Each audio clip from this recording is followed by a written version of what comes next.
Hello. Annie, how are you? Good today. How are you doing? I'm very good. That's good. You got a good crowd coming tonight? Yeah, I think we have about 130 registered. It's really Um, good. yeah, it's pretty good. So yeah, we'll see how many actually will attend. There's a difference between registering and attending. Yeah, especially these days. I spent part of last night in the Emerge at Credit Valley Hospital, a place I'm sure you're familiar with. Yep. My son needed stitches, Oh and no. that 4 hours was a very eye-opening experience. I'm not gonna lie. Like it was awful, awful, Very, awful. Just what I was seeing, not for my son. He was simple, easy, yep. but it's really, really, I feel for anyone who's working in that setting, it's really heartbreaking. So Right. if people are doing that instead of being here, I, totally get it. Yeah. So I've got a little 2-minute blurb on Pasteur Okay. related to vaccines, of course. And then I've Yep. got the practice them. Hopefully it'll be no more than like a 3-minute intro with all of it. Hopefully that works for you guys. Perfect. Yeah, no, that'd be And great. I was most concerned with connecting, so it looks like I'm here. Yeah, yeah. And I was most worried about connecting as well because usually we have Anne doing everything. So Oh yeah, so yeah. so she's very much background now. Yeah, they're just trying to get her focusing on things that none of us can actually do. Yeah. So the assumption is that we have some ability to host a Zoom meeting ourselves.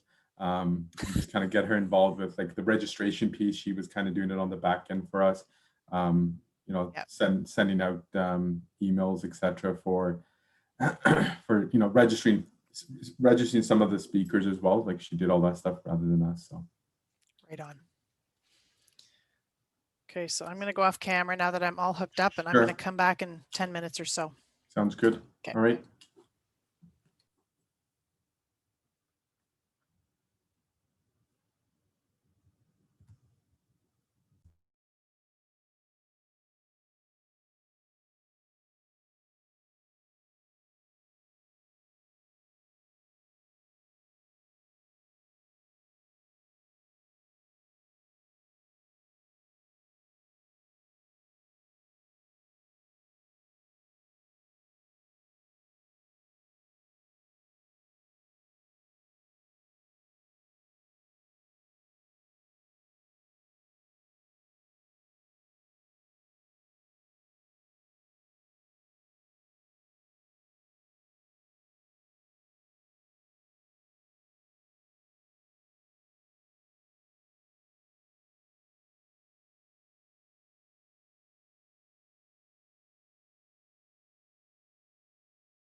Robin, how are you? I'm doing very well. Good evening. Good evening. All right. Now, we won't be letting everyone in until closer to like 5 minutes beforehand. Sure. And I know one of our sponsors is she's already logged in, tested to make sure she's connected well. So she'll be doing your introduction. Okay. I'll just be greeting everyone for taking time out of their pandemic life to join us and learn how they can deal with the issues they're having. And then Bonnie Rodriguez, she's the representative for Sanofi, and so she will do the introduction for you, and we'll take it from there. Wonderful. Sounds excellent. Thank you. Good. And I'm assuming you have slides. Yes. So I'll have a few slides up just to as I'm introducing the event and Bonnie, and then I'll stop sharing. And once Bonnie's done the introduction, then you can share your slides and run it from there. Yeah, that sounds great. Yeah. Perfect. And it's okay then, once I'm all finished with my content, I'll give you a heads up that like I'm going into the last segment, just so you know when I'm getting close to the end, and then I can pass it back to you for our Q&A. Yeah, that's great. Awesome.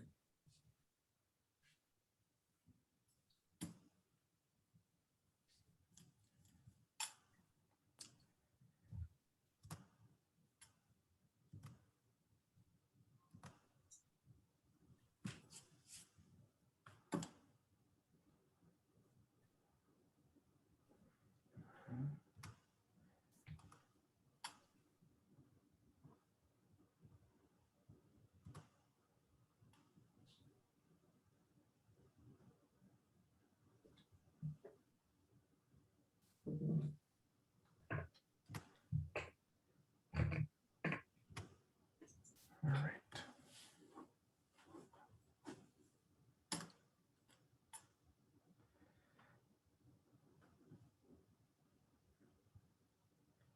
So any questions otherwise, Robin? From my end, I'm doing all right. Thank you for asking though. Okay. Hello. Hi, Sunil. Hey, I had trouble getting the link, but I think I got it working now. Okay, perfect. Sunil's my co-chair for the OHPMS committee.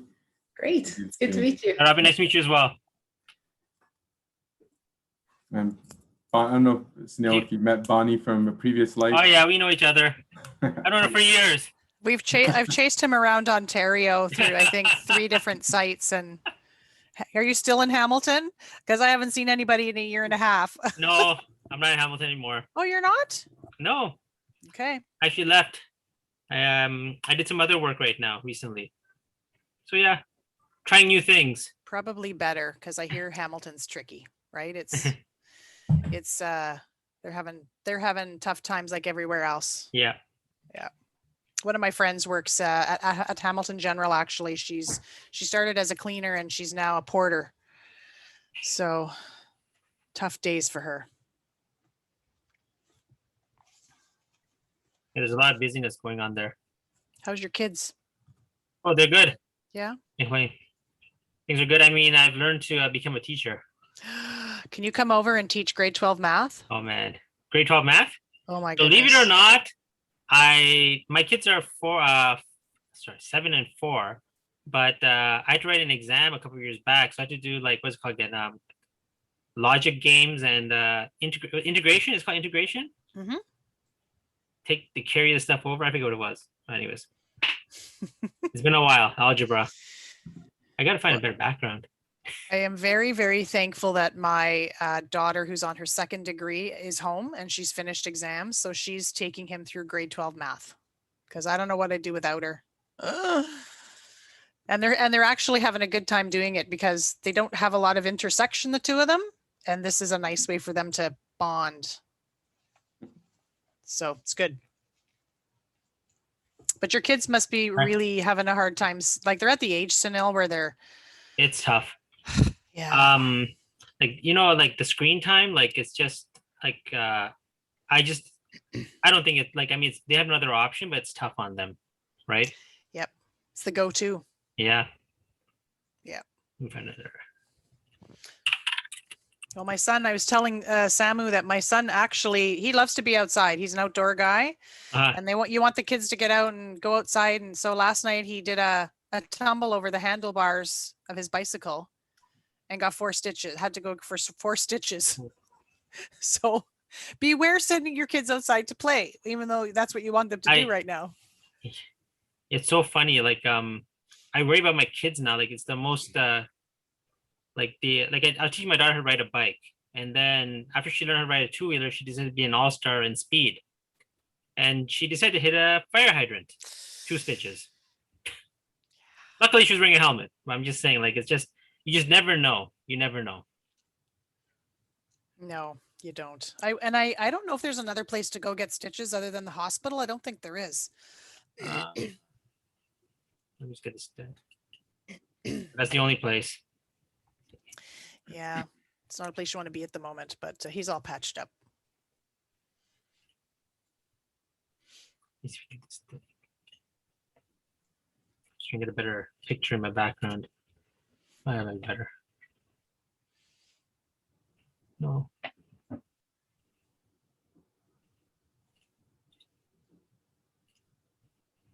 I'm using a different login, so I lost my Zoom images. That's a good one. You look like you're on a Yeah. vacation in the Caribbean.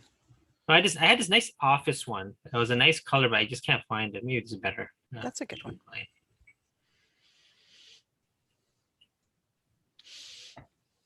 So Sam, what time are you letting people in? I'm thinking 5-2. 5-2, okay. We'll have them, they'll be all muted, and they will be all, their cameras should be off. Sunil and myself will keep an eye out for the late stragglers, and we'll keep admitting them. The link has been securely sent out, so we shouldn't have any Zoom bombing happening. So yeah. I think we're all professionals, so we should be not trying anything silly.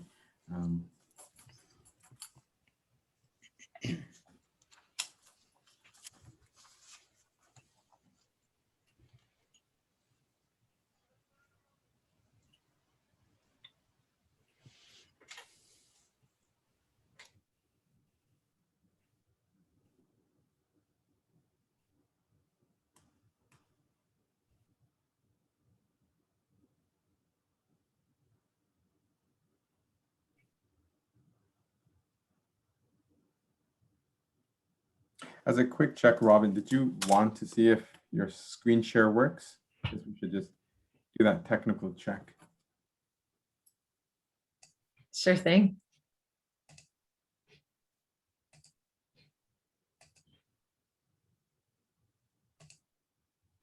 Okay, perfect. That looks okay on your end? Yep. Great. Perfect.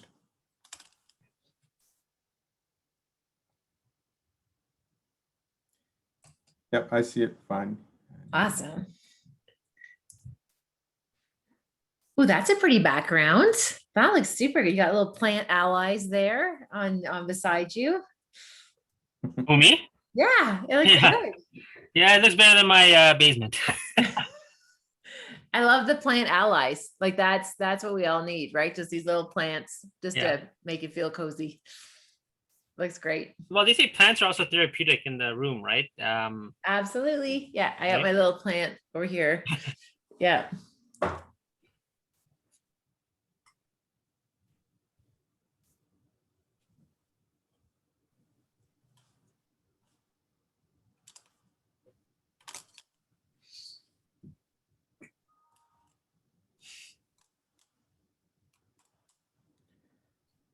I think it's 5-2. Are we all good to let them in, or would that be 5 minutes of too much silence because we won't be able to? It's not a webinar platform, so we won't be able to just keep ourselves hidden and talk. So we can. It's up to you guys. I can let them in, and I'll have my camera off until it's time to talk, and we can, go from Hey, so there. let's try that. Let's see what happens. Let everyone in. Let's see what happens. All right.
No, I'm busy. Okay, bye.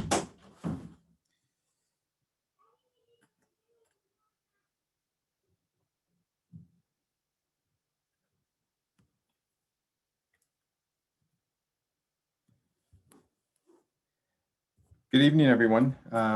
This is Samu Dhaliwal. I'm one of the co-chairs for the Ontario Hospital Pharmacy Managers Planning Committee. And I'd like to welcome everyone who has taken time this evening to participate in our virtual OHPMS seminar. And usually we would see everyone in Deerhurst, and hopefully next year is going to be the opportunity to meet in person for a conference. But for now, we're doing our best to provide some quality talks for this year's seminar. So I'll like to first of all thank all our sponsors that have continued to support CSHP Ontario branch and our endeavor to provide education opportunities for leadership, and we've had our continued support from our sponsors. So I would like to hand off to Bonnie, who is the representative from Sanofi. She's our sponsor for tonight's event, but the other sponsors are listed on the board, and we will hear from them throughout the presentation, throughout the seminars over the next 4 weeks. And we have our program listed here, and I will hand it over to Bonnie now.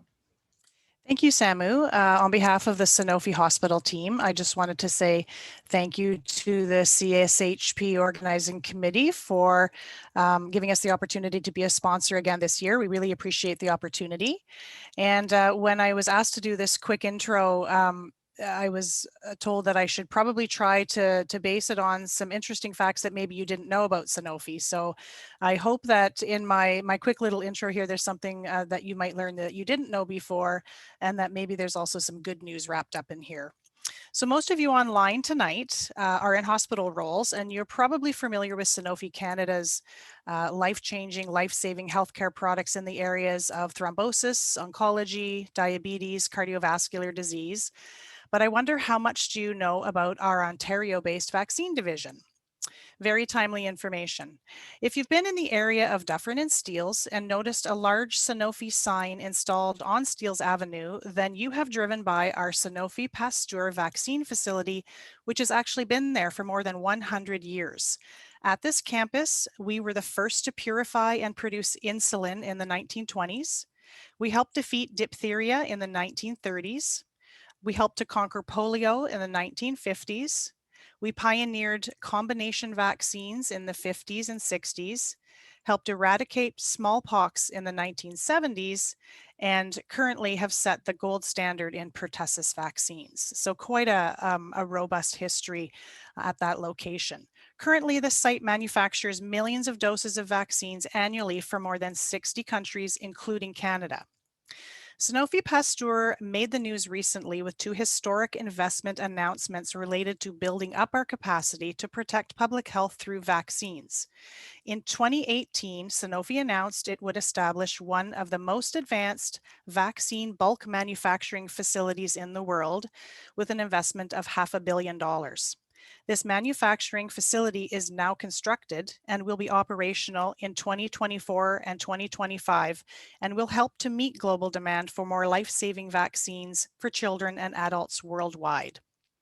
Also, just weeks ago, in partnership with the governments of Canada, Ontario, and the City of Toronto, Sanofi made another landmark announcement for an investment of close to $1 billion, which will build a new additional vaccine manufacturing facility that will enhance Canada's influenza pandemic preparedness efforts and more domestic vaccine manufacturing capacity. Operational by 2026, it will strategically grow Canada's biomanufacturing sector and strengthen Canada's preparedness for future pandemics while creating 300 new and highly skilled jobs. These investments not only will expand Sanofi's operations in Canada, which are desperately needed, but demonstrates our continued commitment to protecting public health and will make Toronto one of our key hubs in our effort to protect and improve human health across the globe. Most importantly, though, Sanofi will be able to assist with future pandemic responses, and we are committed to working with our government partners to utilize these new vaccine manufacturing facilities for future influenza potential as well as other pandemics.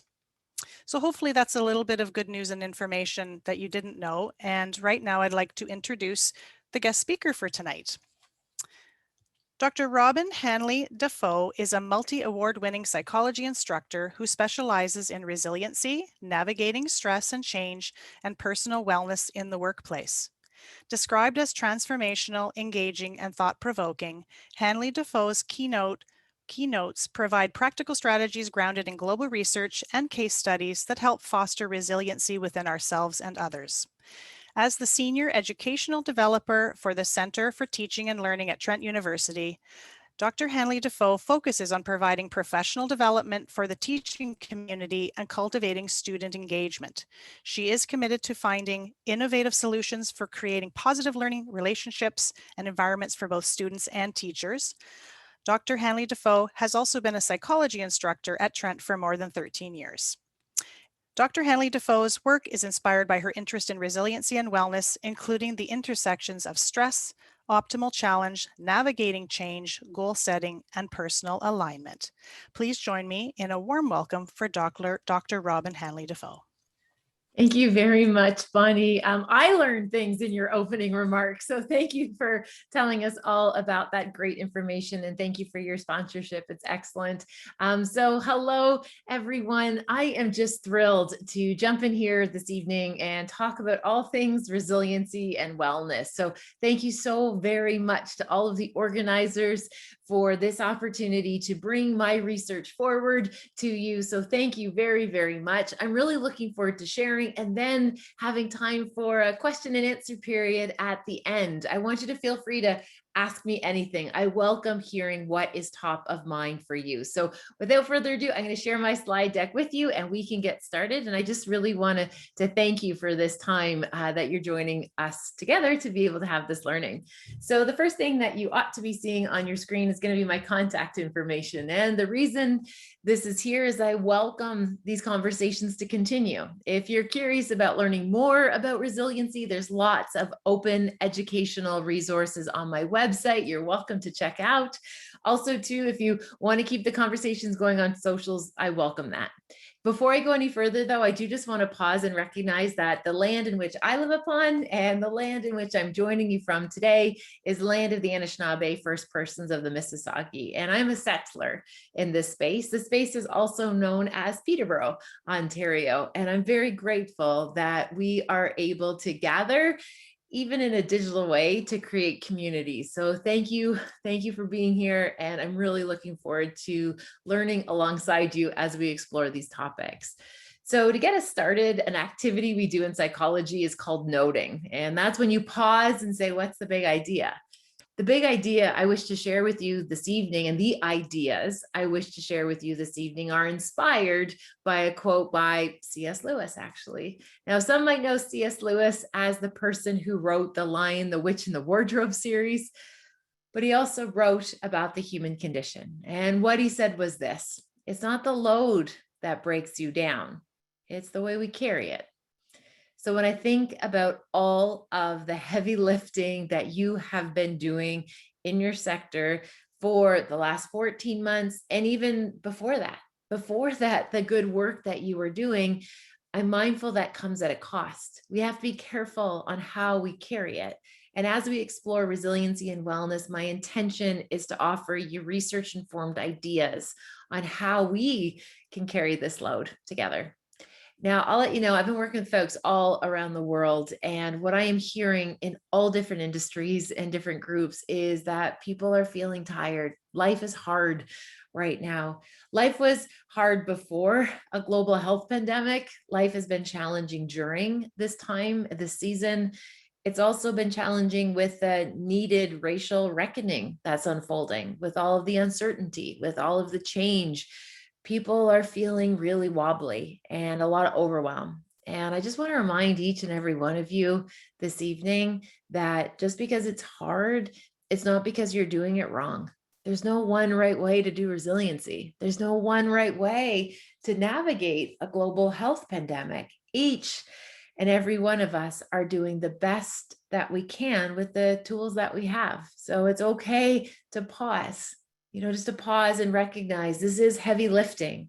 This is heavy.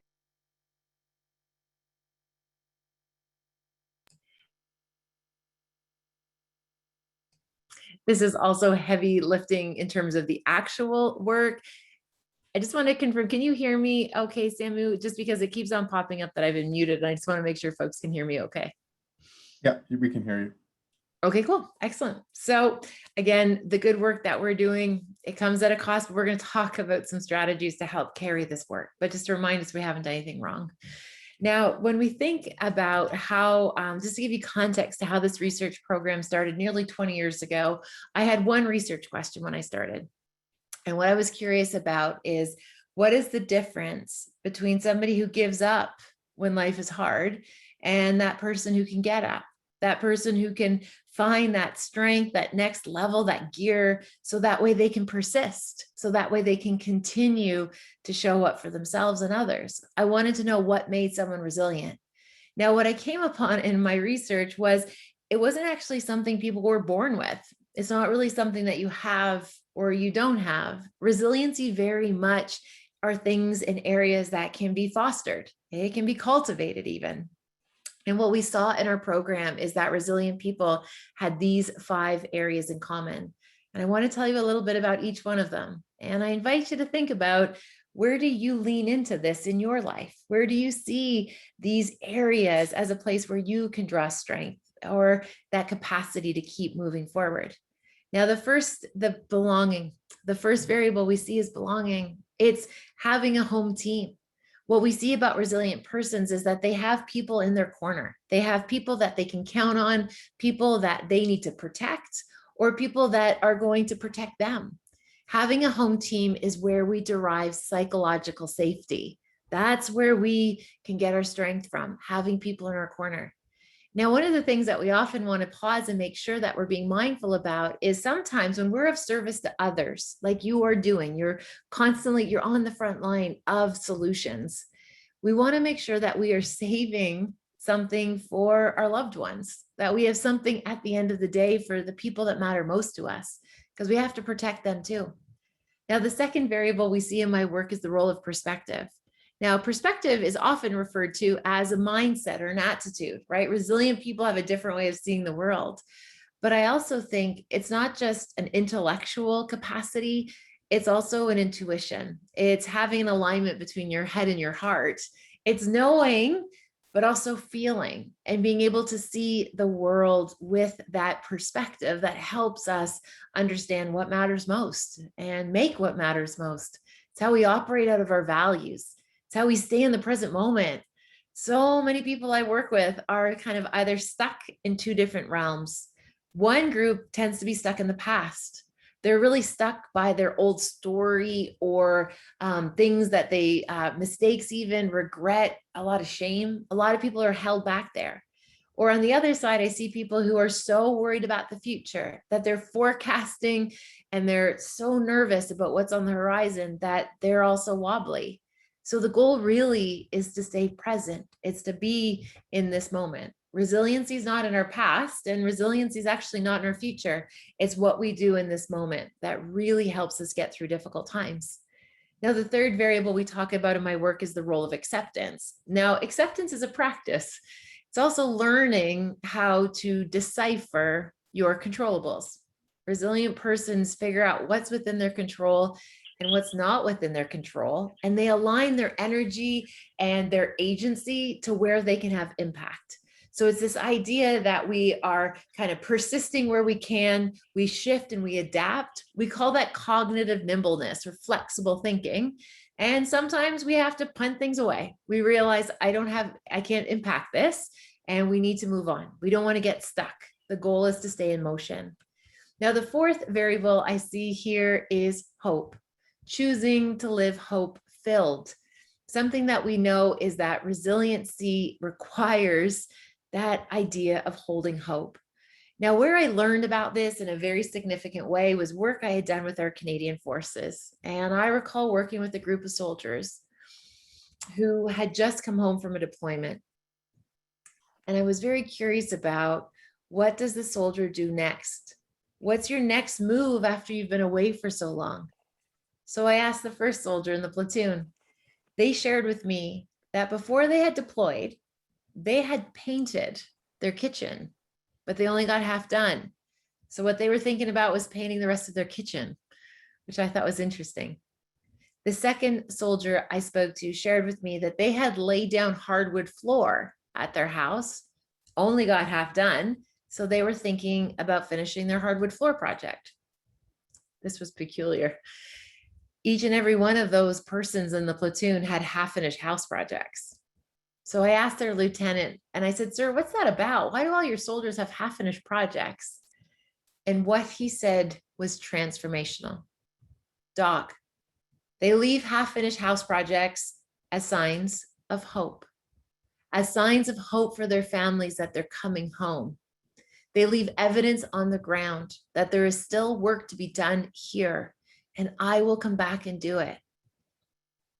I asked that very weathered lieutenant next. I said, "Sir, what you're proposing is hope as a choice." And he said, "Robin, hope will always be a choice. And if we want to be of service to others, we need to stay hope-filled." So my invitation for you in the very important work that you are doing for your community, how do you stay hope-filled? How do you protect the morale of the people in your care or the people around you? How do you protect it for yourself? How do you ensure that you're trusting that come what may, we're going to find a way through it? Hope matters. Hope does make a difference. Now, the fifth and the final variable we see in my work is the role of humor, lightheartedness, joy, laughter, moments of merriment, pockets of play. All of those are crucial to get through a difficult time. And what we often see is during difficult seasons, we abandon this. We don't put energy towards this because we feel as though this is such serious work that we can't have those moments. But what the research shows is that we need them. You need to have those little pockets of joy to help carry the load. And our biology actually sets us up for success here.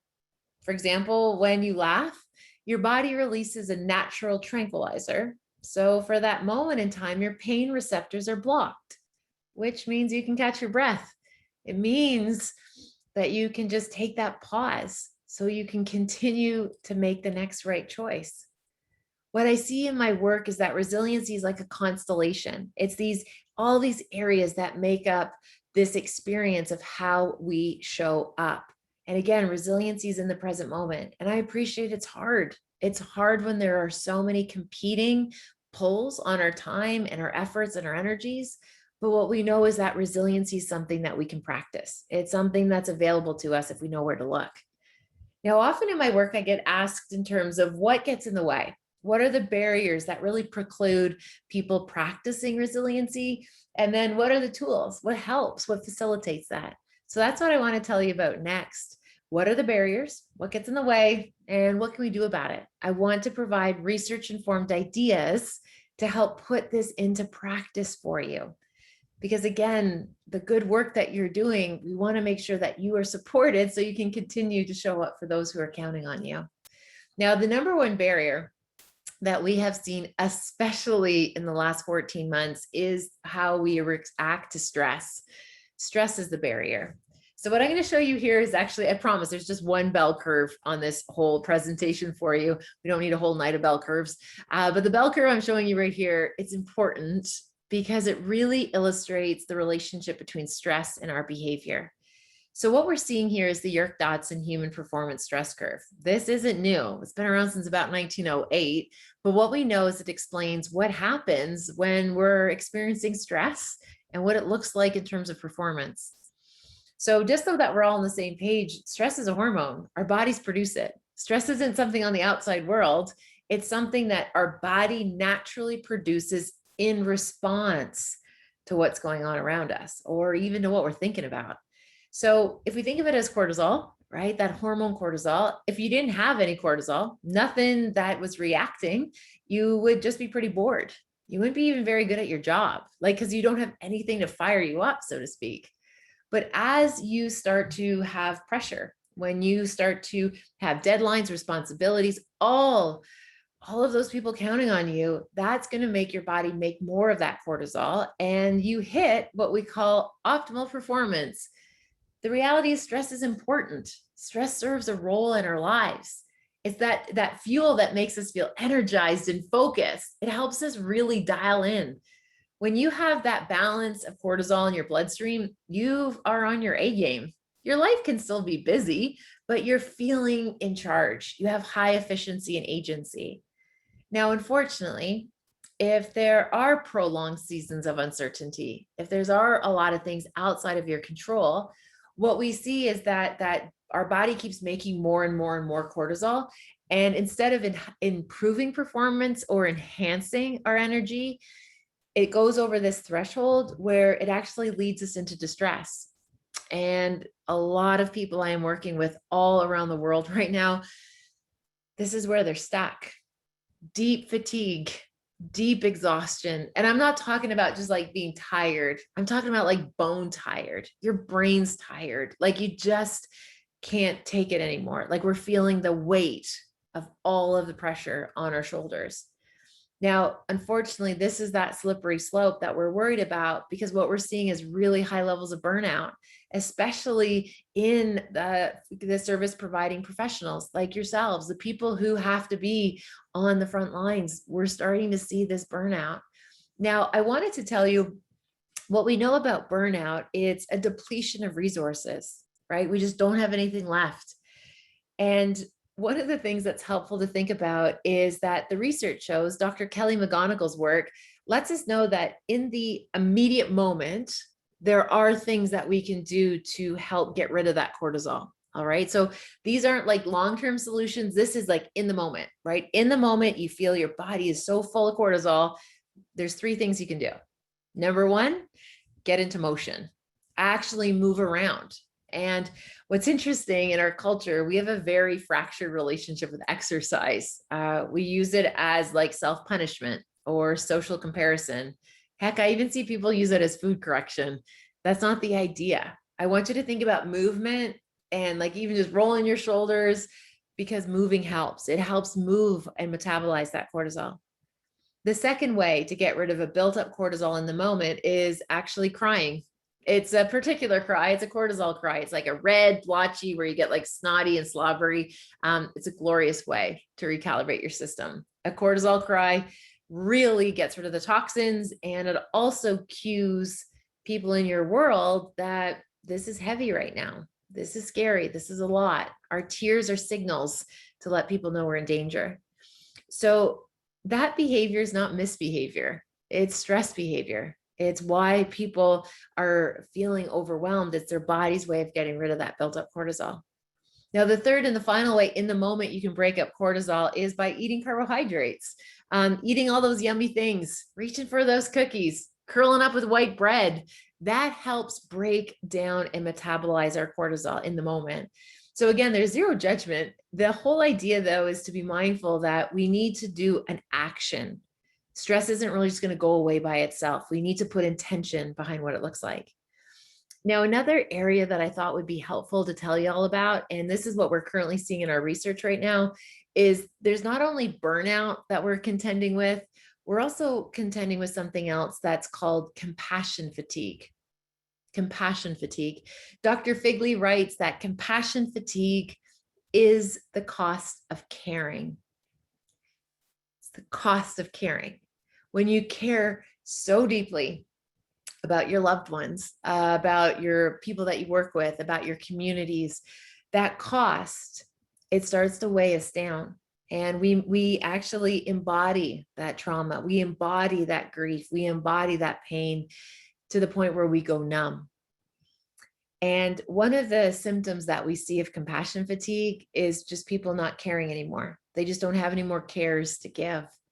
Now, there's two behaviors that are associated with burnout and compassion fatigue that I want to draw your attention to. And a way I think about this is kind of like flags on the play. Okay, flags on the play when it comes to these two behaviors that we're seeing right now in our research across sectors. We're seeing it in the hospital setting, we're seeing the pharmacist community, we're seeing it all over the place, schools, businesses. When we have that tendency leaning towards burnout or maybe experiencing compassion fatigue, these are two behaviors that I want to tell you about. The first one is what we call self-neglect. It is this idea that people stop doing self-care. They just feel like there's no point. They lose hope.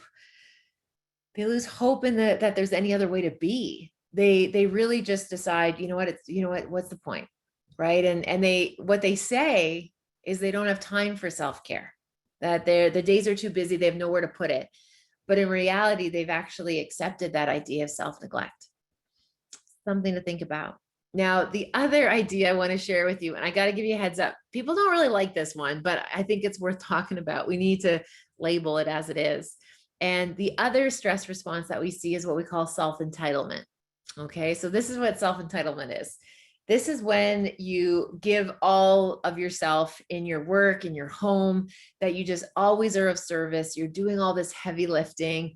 And then when you do get a break, when you finally have some time off, you're like, you know what? I'm entitled to that second bottle of wine. I'm entitled to eat those dozen cupcakes. I've earned the right to watch 20 hours of Netflix or whatever show on demand. What's interesting is it's almost as if it's like we're kind of rebelling against the system that's burning us out. And instead of actually thinking about like, what do we need right now? We actually engage in this entitlement behavior that leads into self-sabotage. And unfortunately, we're seeing this at record rates in service providers right now, where they feel as though they're entitled to do what they want. And of course you are. By no means am I suggesting you can't party with purpose or have your unproductive time mean something. But I just want to bring awareness to this idea that self-entitlement is a slippery slope. into self-sabotage, which usually leads into shame spirals. We feel bad about ourselves, and we're not actually hurting the system. We're not hurting the establishment. We're not changing anything. We could be hurting ourselves. So again, just these pauses to be mindful of what stress behavior looks like. And you might see it in others, right? You might start to notice this in other people. And again, that's a reality of when we're in a prolonged season of distress. So just things to think about. Now, the goal of what the aim is when we think about stress management and stress regulation really leads us into this topic that we call emotional regulation. This is where people really can find a remedy, right? They can find a remedy to the current state of how people are feeling overwhelmed. Now, based on Gilbert's work, we talk about this in having these three competing systems. One system is your drive system. All right. That's your goals, get things done, deliver, fast paced. So many people are counting on you. That's your drive system. Now, you also have your threat system. Your threat system is like a fire alarm that goes off in your head and your heart that lets you know about danger. Now, your threat system is sending the cues to your body that something's not okay. And sometimes we see that a response as that fight, that flight, that freeze. Another behavior we also see that comes out of your threat system is called fawning behavior. Fawning. It's basically when we just say, you know what, who cares? People just acquiesce. And unfortunately, why we worry about fawning behavior, it's usually connected with that compassion fatigue, where people just have no more cares to give. So what do? What we do here is think about how do we bring in the third cycle. And the third system we talk about is our soothing system. Now, your soothing system is this part in your brain that sends the cue that you are safe, that you're going to make it, that come what may, we're going to find a way through. Now, there's many ways to activate your soothing system, but the most readily available way is through your breath, breathing. Straightforward. That deep inhalation in and that slow, steady exhale out. Just being in the moment. Being in the moment sends the cue to your brain that you are safe, that you're all right, that you're going to figure it out. Now, if you're anything like me, once you get into the workday, like we're doing shallow breaths, we're not thinking about that deep abdominal breathing that helps send us that cue that we're safe. So I want to offer you a visualization activity. This is something I've used all the way from like toddlers to Olympians to elders. Everybody can try this. It's called birthday cake breathing. And this is how it works. I want you to visualize your birthday cake. Okay, imagine your birthday cake in front of you with all your candles. Now what I want you to do is take a deep inhale in, and I want you to blow out your birthday candles. Just blow out your birthday candles. What the research shows is that practice of just slowing down, getting all that air out, bringing in that new breath makes a difference. Now, in full disclosure, a little while ago, I can tell you I was feeling pretty fretful. And I actually stopped what I was doing at work, put my hands down, and I actually started doing birthday cake breath. Now, I'm working remotely and we have 3 teenagers. And just as I was doing my birthday cake breath, our youngest teenager walks by. And all of a sudden he's like, Mama, your birthday cake breathing. And it's like, yeah, Jax, I am. I'm feeling a little bit worked up. He watched me blow out my birthday candles. And then all of a sudden I hear him laughing. And I said, Jax, why are you laughing at your mom? And he said, Mom, I'm so sorry. I just can't get over how many candles. Oh my gosh, how many candles you have on your birthday cake. He's like, gosh, Mom, you have no chill, do you? And you know what? That boy was right. I had lost my chill. I had just been so go through so many different days that I was on autopilot and I wasn't actually present. I wasn't chill. So thankfully, with emotional regulation, these are practices. You don't have to be perfect, but it's just knowing how to recalibrate and how to reset. Now, an area when I'm working with people where they ask for some help often is around this idea of life with work balance. They're saying, how do I show up and do good work in both areas? So first, I just think it's important to acknowledge that we're talking about life with work. It's not work-life balance. You have to come first. You have to make sure that you're okay. So then you can be of service to others. So what I've put together for you are some examples of some practices that can help us in the work balance of our day and can also help us with our wellness practices. All right. So to start with work, just because I think it's important to get that into that thinking, because the balance needs to start with where we are at. Now, just as context, I'm a behavioral scientist. I study human behavior, so I'm very interested in your habits. And what I have for you here is some suggestions on some habits that we have seen help people feel balanced at work. All right. So the first one is the balance between monotasking versus multitasking. Now, we are very much a conditioned group of multitaskers. All right. We have so many balls up in the air. Just think about even how many computer tabs you might have open right now, or how many things you're trying to juggle. Multitasking is a lot.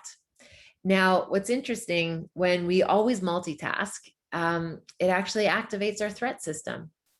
It activates our threat system. It sends our body these cues that we're in danger, that there's something wrong here, because we're just trying to keep all of these things up in the air. Now, the remedy to multitasking all the time is to make sure we have some moments of monotasking. Monotasking is when we just get stillness. We minimize the distractions and we actually have time on task. It's like we just do one thing and just really show up in that moment. Now, I appreciate your ecosystems have so many distractions. There's so many pushes and pulls. So you might have to really practice that discipline of carving out some time for you to have those moments of time on task. But you can't always be multitasking. It's going to create a lot of sense of overwhelm. Now, another suggestion I have for you here is thinking about your transition practices. How do you activate your professional role? And then how do you sign off? How do you activate being on task and doing the good work? And then allow yourself to decompress. Our transition practices are absolutely crucial for having balance. One thing that I see a lot of people do is that they just keep working. They work even though they're home or with their families or their loved ones.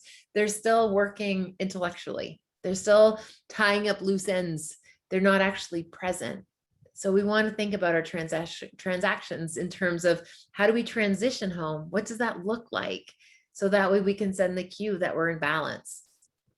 Now, another suggestion I have for you, and I really love this one, and I give credit to our computer science community for helping us learn about this. This is the 20-20-20 rule. All right. So if any of you have noticed that with the current landscape, you're behind a computer a lot more than you are used to, right? We're having meetings, like even this opportunity tonight, we're on a digital platform.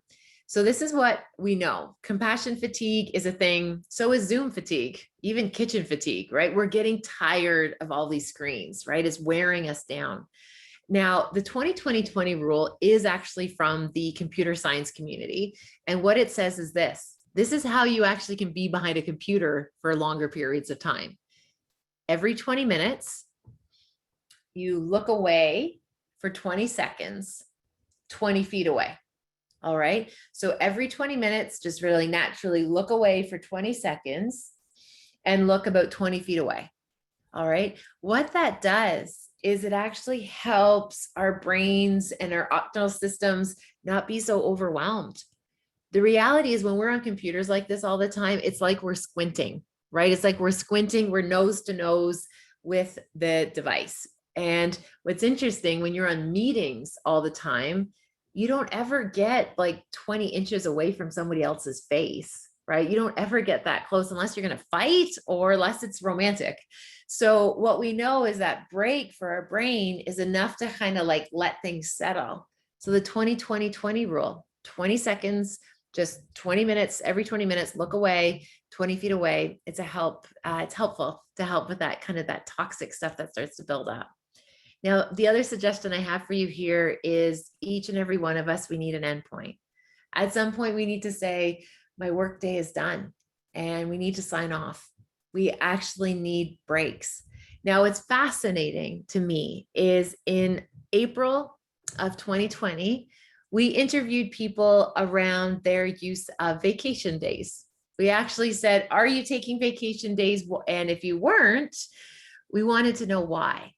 And the number one response we got back was, and this was 2020, okay, last April, people said there was nowhere to go. Airports were, flights were canceled, borders were closed, no one felt safe to travel, there was nowhere to go. So people weren't using vacation days. Now we asked the same question this year, April 2021. And the response that we got this year, people weren't using their vacation days because they were scared of their email. They were worried about the volume of work that would build up if they stepped away for a day or two, or even a week. That is not sustainable. We can't be afraid of the volume of work. That's an indicator that this might be too much. And that's going to start impacting our emotional wellness. And our wellness does need to be a top priority so we can continue to show up for people. Now, I wanted to tell you a wee bit about my positioning on wellness, because I actually think a lot of the practices we talk about often about wellness, they aren't actually that well. And what I mean by that is usually when we talk about wellness, people are only interested in physical wellness. I get that. It is a very important domain, but it's not the only domain. We know that there's also intellectual wellness, emotional, your thoughts, those need a safe place to land in your mind. Socially, that community, that sense of belonging, environmental, order, your space, all of those things have an impact. Spiritual, what gives meaning?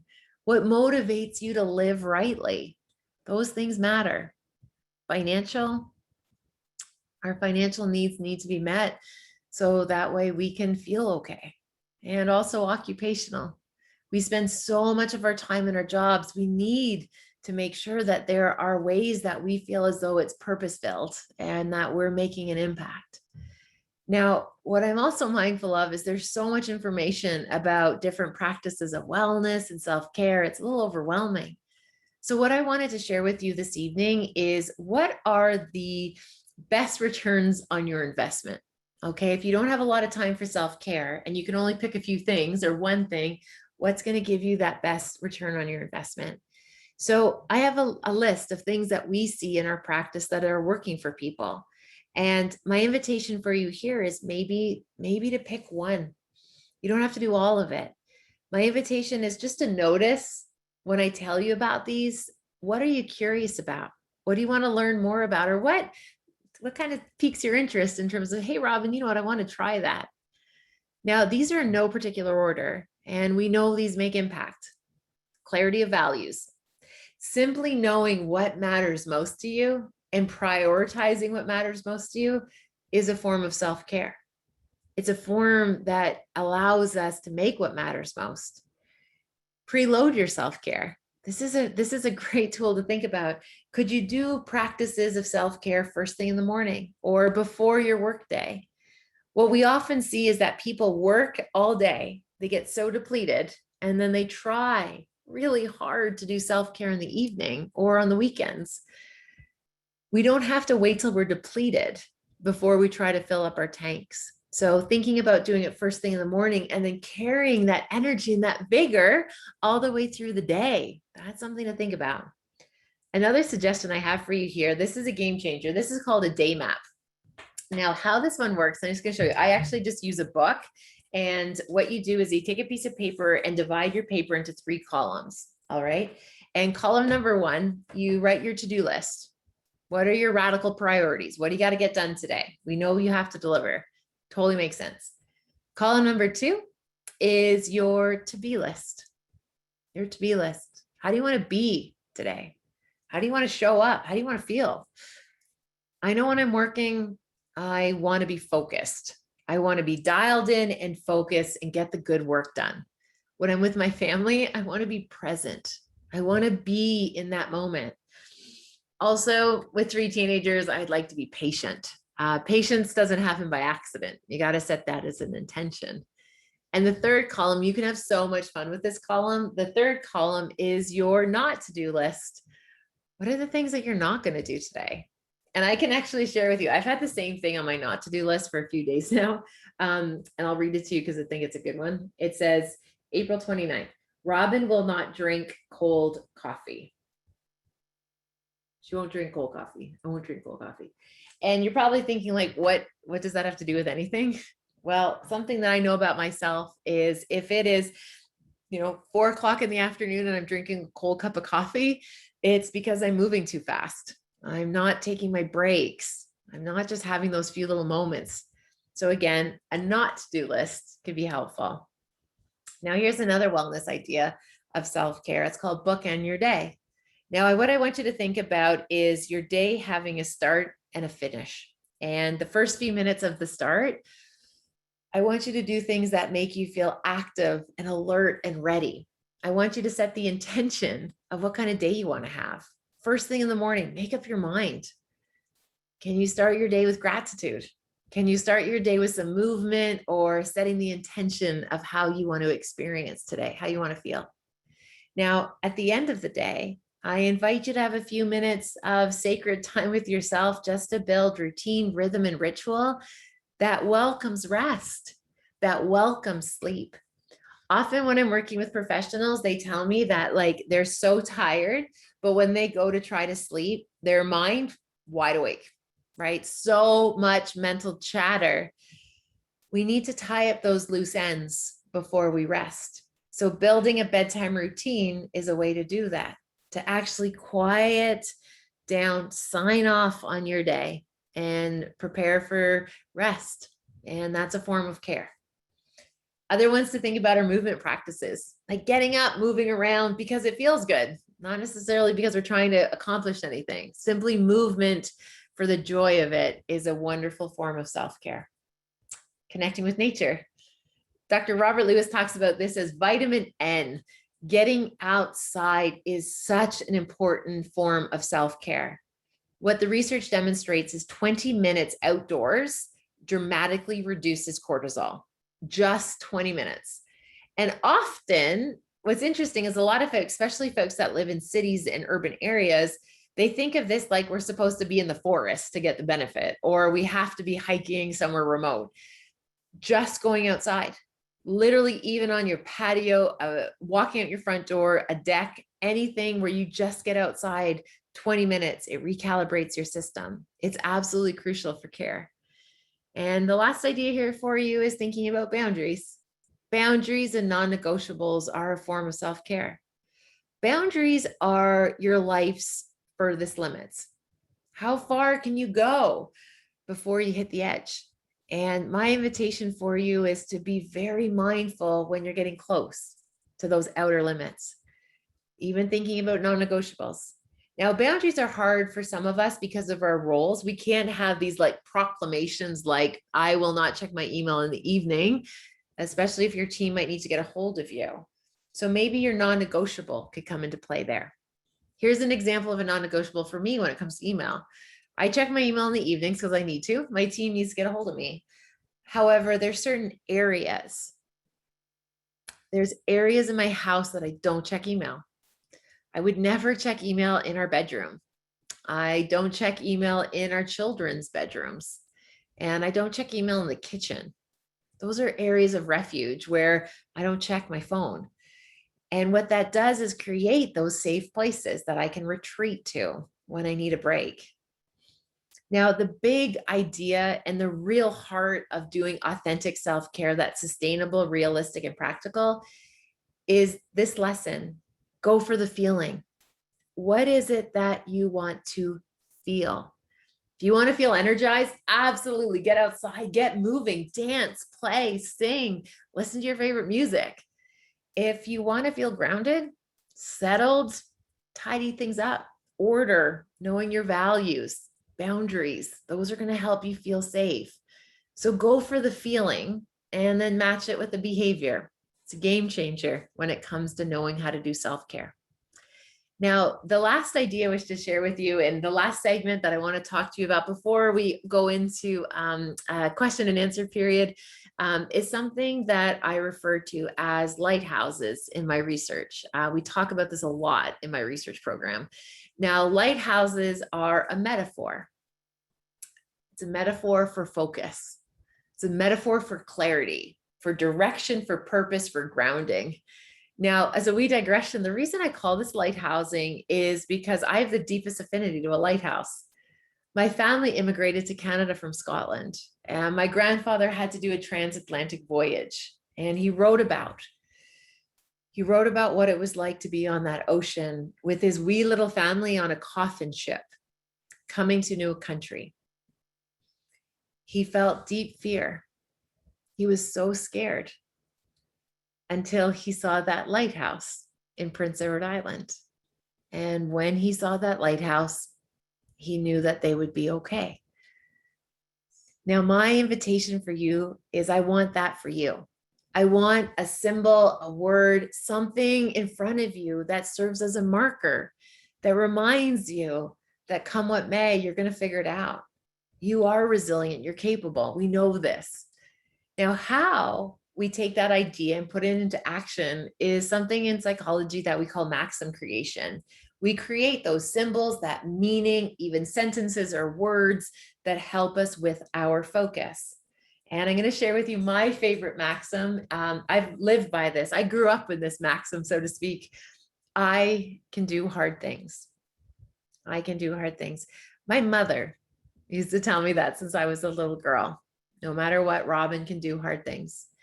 And I really had no idea what she was talking about. But my gosh, she had this conviction that she knew I can do hard things.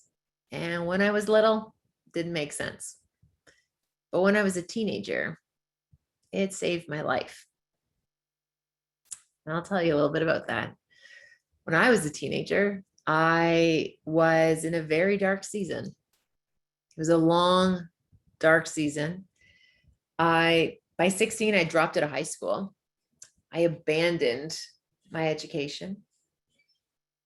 I was navigating major mental health issues. I was hospitalized many times.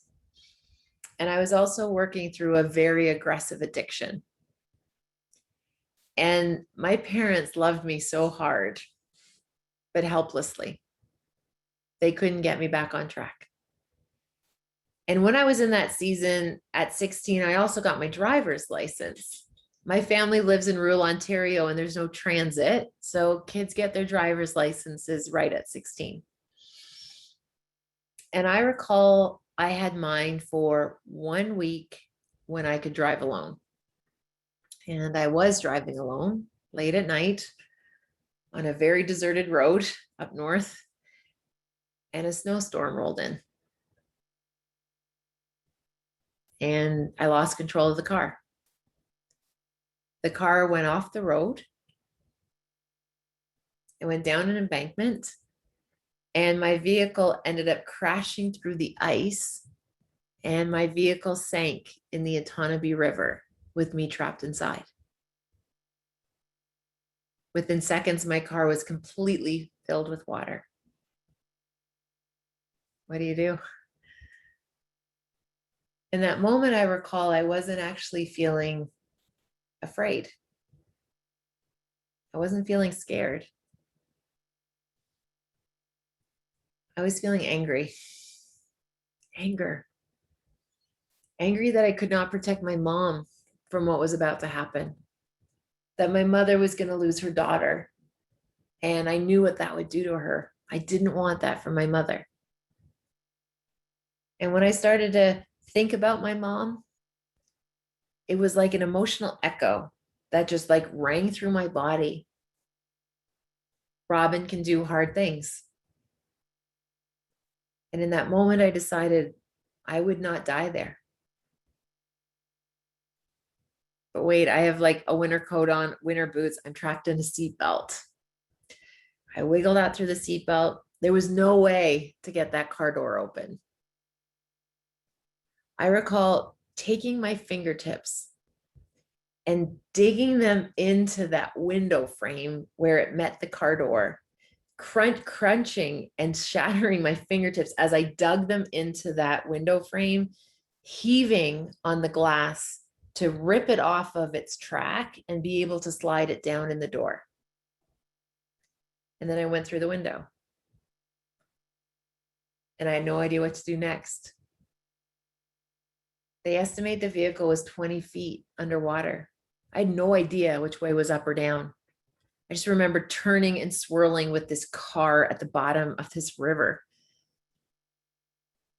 So I let go of my breath. I just exhaled because I knew my bubbles would rise. And I swam after those bubbles as hard as I could.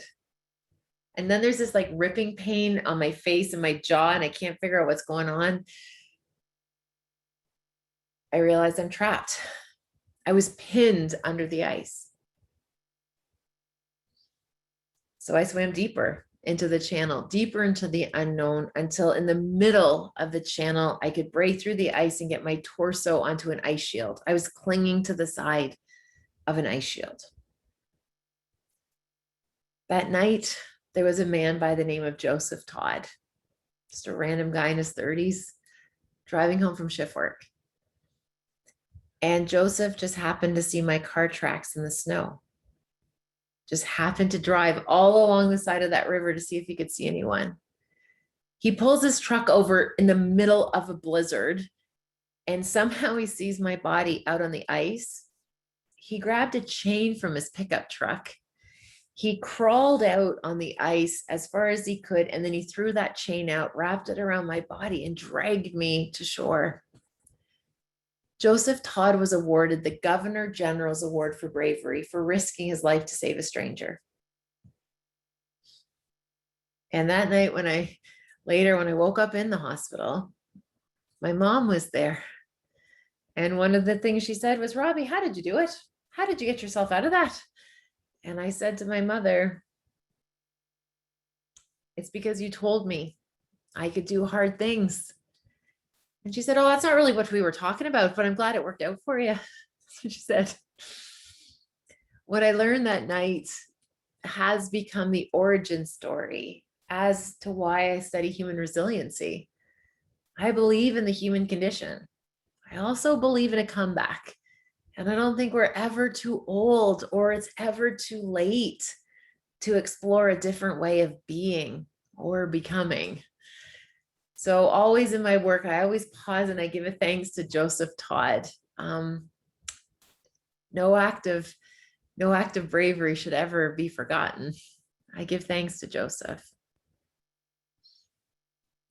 Now, as a last little exercise to leave you with, to give you the tools to be thinking about when it comes to your resilient markers, these are sentence starters, all right? And I encourage you to take a few minutes and finish these sentences for yourself, and then keep that pretty close to you. Keep it top of mind.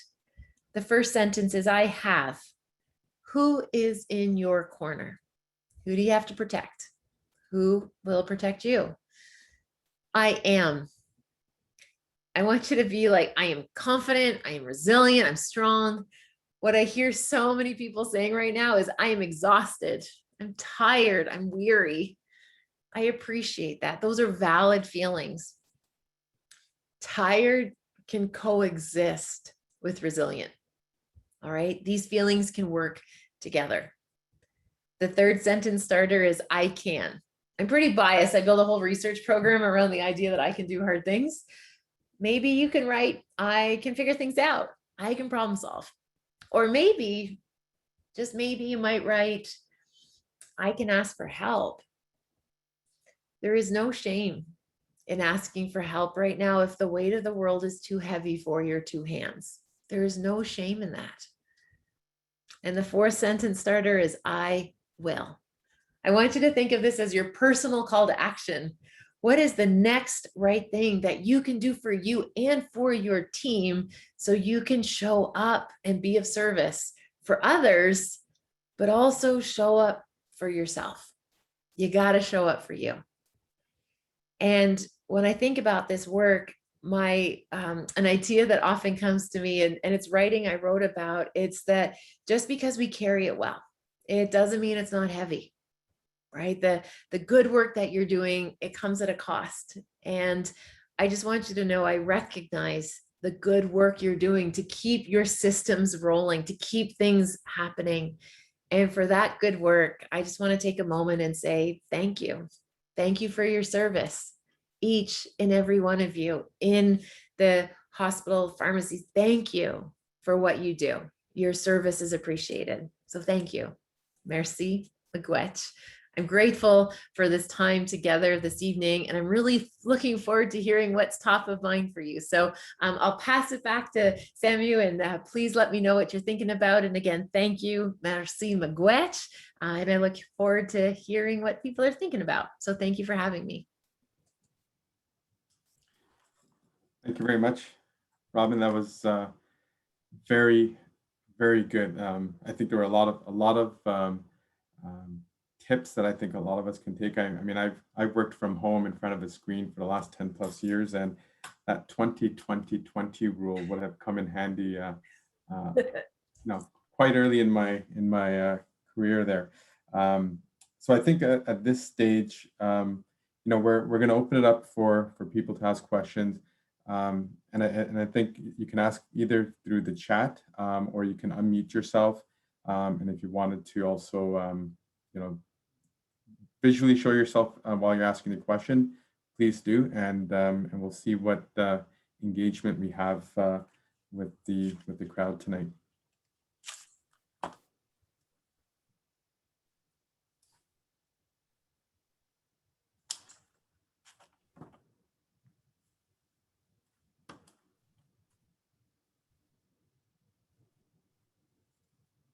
So while we're waiting, I'm wondering if one question that you could maybe touch upon that I think, with a lot of the leaders here attending is, what advice would you give them on how to, start engaging their frontline team, who are also dealing with, the same burnout, the same questions of how do you get through this after over a year of, being superheroes in the hospitals. Like, what advice would you give to our leaders to go back starting, next week when they're seeing them face to face?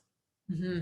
So often one of the things that we talk about that is really kind of a starting point is really acknowledging, right? Really acknowledging all of the good work. I know we probably think it's like, oh, we're recognizing people, we're giving people credit, but really being very explicit with that, acknowledging that this is heavy work, that this is heavy heart work, that this is complicated.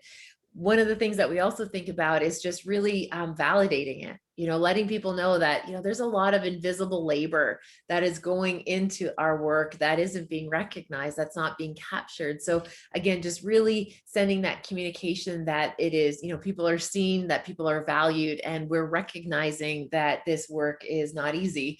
Another thing that I would encourage, especially because of the research that we're seeing on people not using their vacation times, people not taking time off, just to kind of really set the tone that, each and every one of us do need a break. Like, we actually know that the research shows that if people are working on task for more than 50 hours, we start to see a significant decline in performance. If people are working more than 55 hours, it's like their work falls off a cliff, like full of errors, full of mistakes, really runs that risk. So really encouraging people that we need to take breaks. We actually have to take breaks more consistently and more regularly to give ourselves a chance to recalibrate.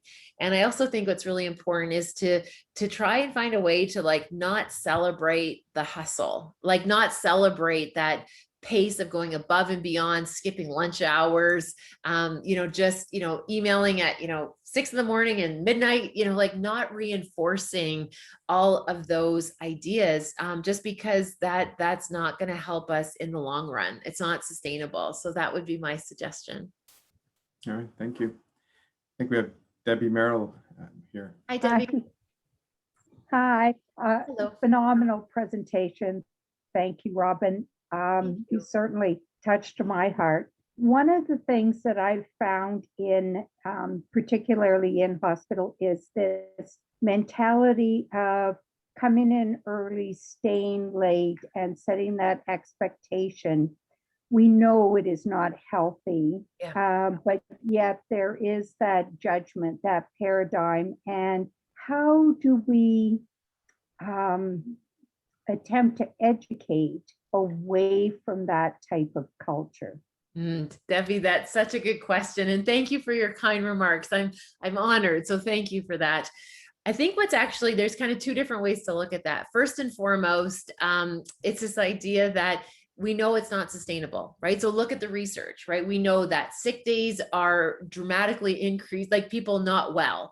We see that people are leaving the profession, right? Burnout, dropout. We're losing really great employees and talent and staff in many different industries because they can't keep that pace up, especially when you care. Right? Like when you care about that excellence and that work ethic and that reputation, it's hard to go against that. So I think just looking at the data, even things like that notion of more than 50 hours, the work performance is going to decrease.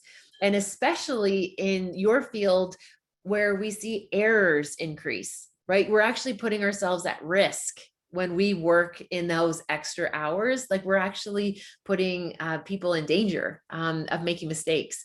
Now, where I have quite a bit of encouragement when I think about this topic, Debbie, is that when we see new persons coming into the field, right, emerging talent, I see, and I've seen this for probably the last 5 or 10 years in the university students, they aren't going to do that early and late as often as in my generation, in my culture, that we were told that's what performance looks like, or that's what excellence looks like. I can give you an example. I recall giving one of my graduate students feedback on a research paper on a Friday. And I said to the person, like, I'll need this for Monday. Like, so my intention was, you have to work on the weekend, do your grad studies. And the woman looked at me and she said, well, thanks, Dr. Hanley, but I just need you to know I don't do this. I don't work on the weekends on my schoolwork. She's like, I need that time for me. And I remember thinking, like, at first I was like, what are you talking about? Like, a grad student is supposed to be burning the candle at both ends. That's the definition of a grad student. And then I also thought, wow, like you're doing it right. You're using boundaries. You are setting reasonable expectations of your work. So I see that kind of emerging persons have different approaches to it, but I absolutely echo this sentiment that we can't call that performance excellence. Like it's not realistic. And, it's interesting. I often look at the people who hold their boundaries, and I really think that the people who aren't holding those boundaries, like we want to be, right? We want to be, people who don't eat their lunch at their desk. I marvel at those people. It's like, how do you have that strength and discipline to walk away at lunch hour? But there's lots of things that we can learn from that. And interestingly, going to the research, it shows that attention, time on task improves, quality improves. The research can back us up here. I hope that answered your question, Debbie. Yes, and if there's a way that perhaps you could forward later to us that give some of that research, Oh, of course. some of those references, because that's really how we're going to be able to communicate. It's not to our subordinates or our peers, it's really to our supervisors that we need to be bringing this evidence. So thank you. You're very welcome, Debbie, and I'll definitely send that your way.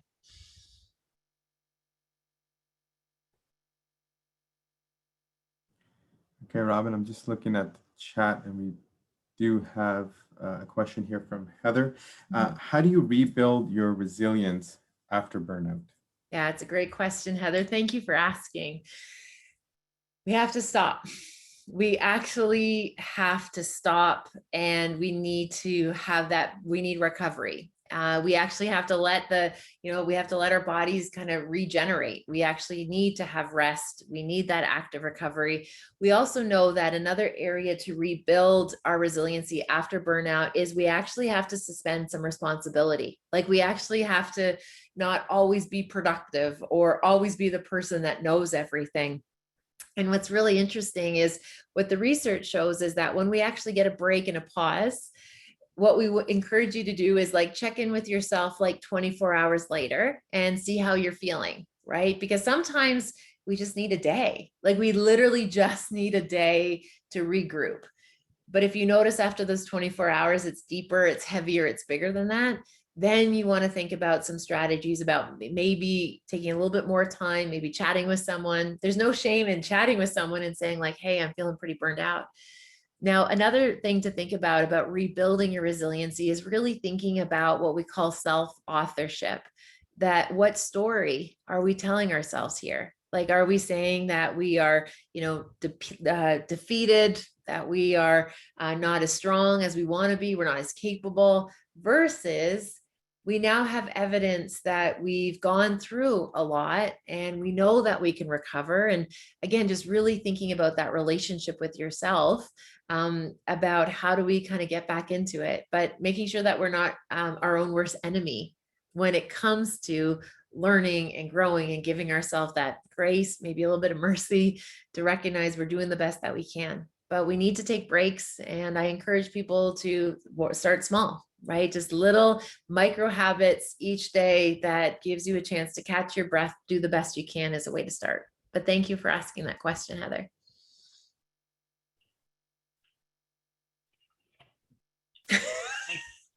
Sorry, I just read Danette's comment. Sorry.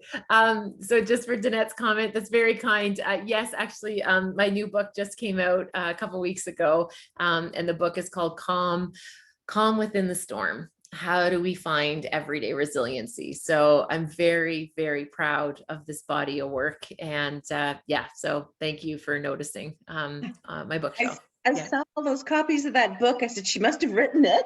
Tell us about it. Absolutely. Yeah. And I did have them in like a crate under my desk. And then somebody said to me like, no, you need to put them up. So yeah, so they're there. And those are our three little ones that aren't that little anymore. We have teenagers now, but that's my family behind me too. Oh, thank you, Nicole. That's very kind of you, Nicole. I hope you might find a little gem or two in there to help. Okay. Hi, Robin. It's me, Sunil here. I'm also monitoring the chat. There's a question from Harsit Patel, and the question is: you had mentioned taking time off and dreading emails that are waiting for you when you come back, and I think a lot of people that are online can relate to that. Yeah. And the question is, how would you recommend you acknowledge your delays when responding to those emails when you're off? Yeah, it's a really great question. So I think there's kind of different ways to approach it, just depending on what your work environment looks like. So if there's an opportunity to collaborate with someone else, right? Somebody else is able to answer those really time-specific emails, kind of having somebody else help with those ones. That's one way to think about it. Another way to think about it is just really, again, around expectation setting, right? Letting people know, using or out of office, letting people know where else that they can go for that information. And what's interesting is that, people understand, right? I really believe that people understand when we say that, I won't be in the office until, next Monday, if you're taking Friday off, for example. But building systems within your group that makes sense, where shift it to someone else if you can, and tag team. So you would offer that same to a colleague if they're going to cover some of those time sensitive emails, or otherwise just let people know that you're not available. Is one way to think about it. But I also encourage people to talk to their reporting person or their supervisor, because if that fear of kind of falling behind is so great that it's actually preventing you from taking time off, like that's really something that you want to have a conversation around scope and the degree of the volume of work that you're doing. It's interesting when we used to think about the fact that some of us used to commute, right? We used to spend maybe hours commuting. And now if you're working remotely, people are not commuting anymore. They're just putting more work into their day. And that's really contributing to a sense of feeling overwhelmed.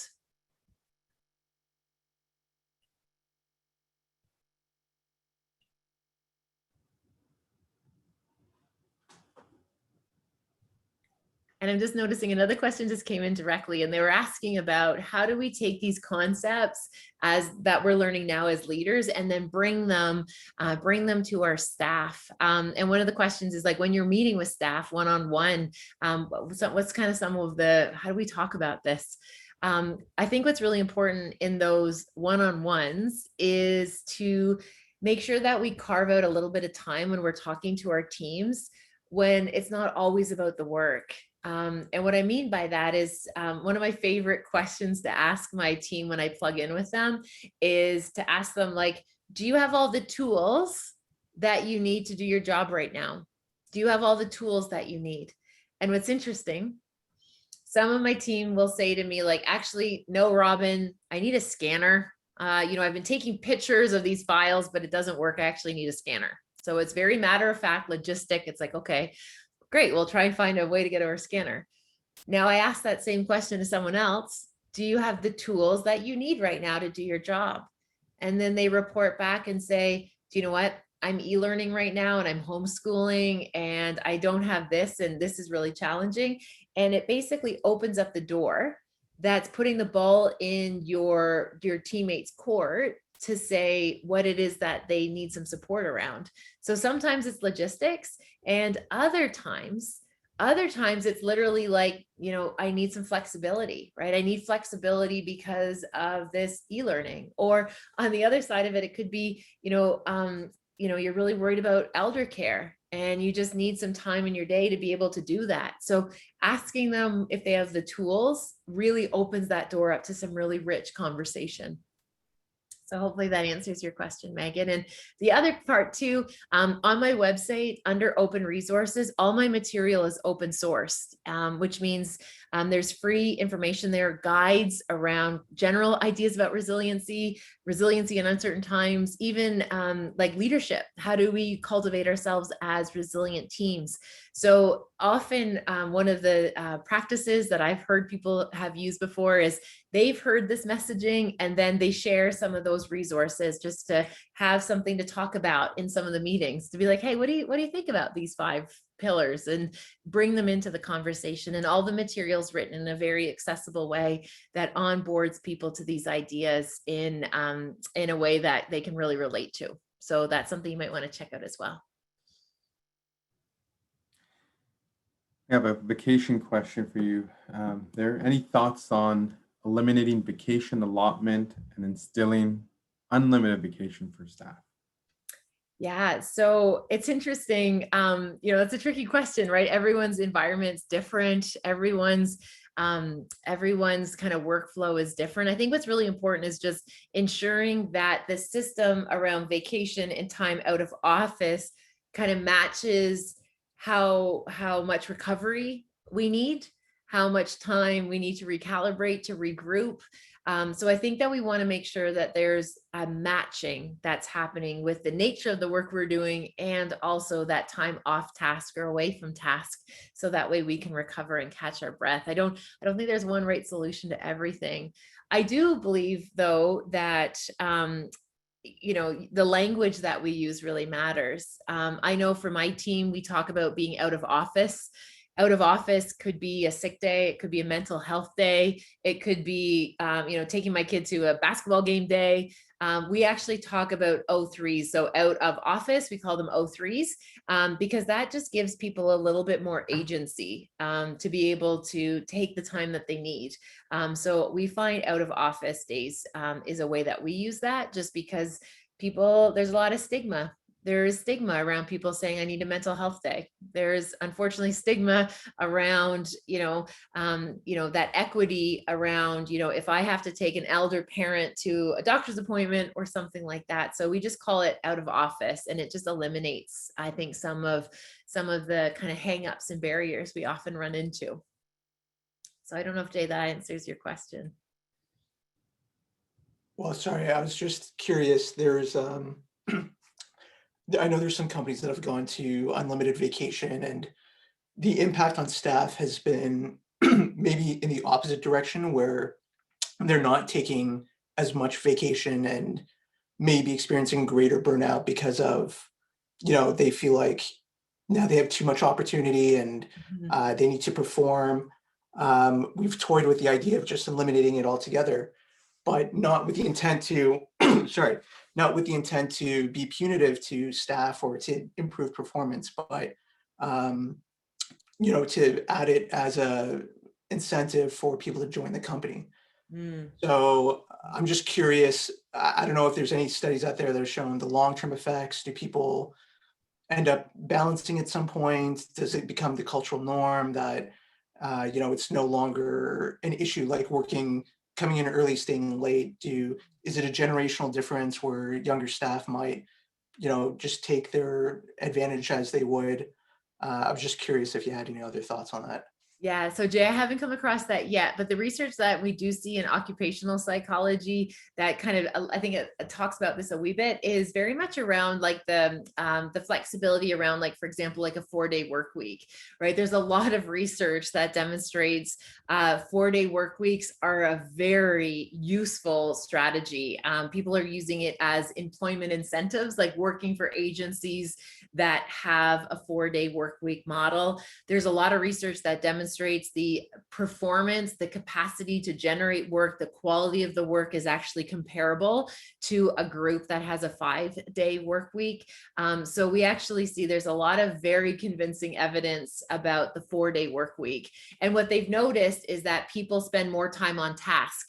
So there's less procrastination, there's less longer meetings that don't really need to be meetings.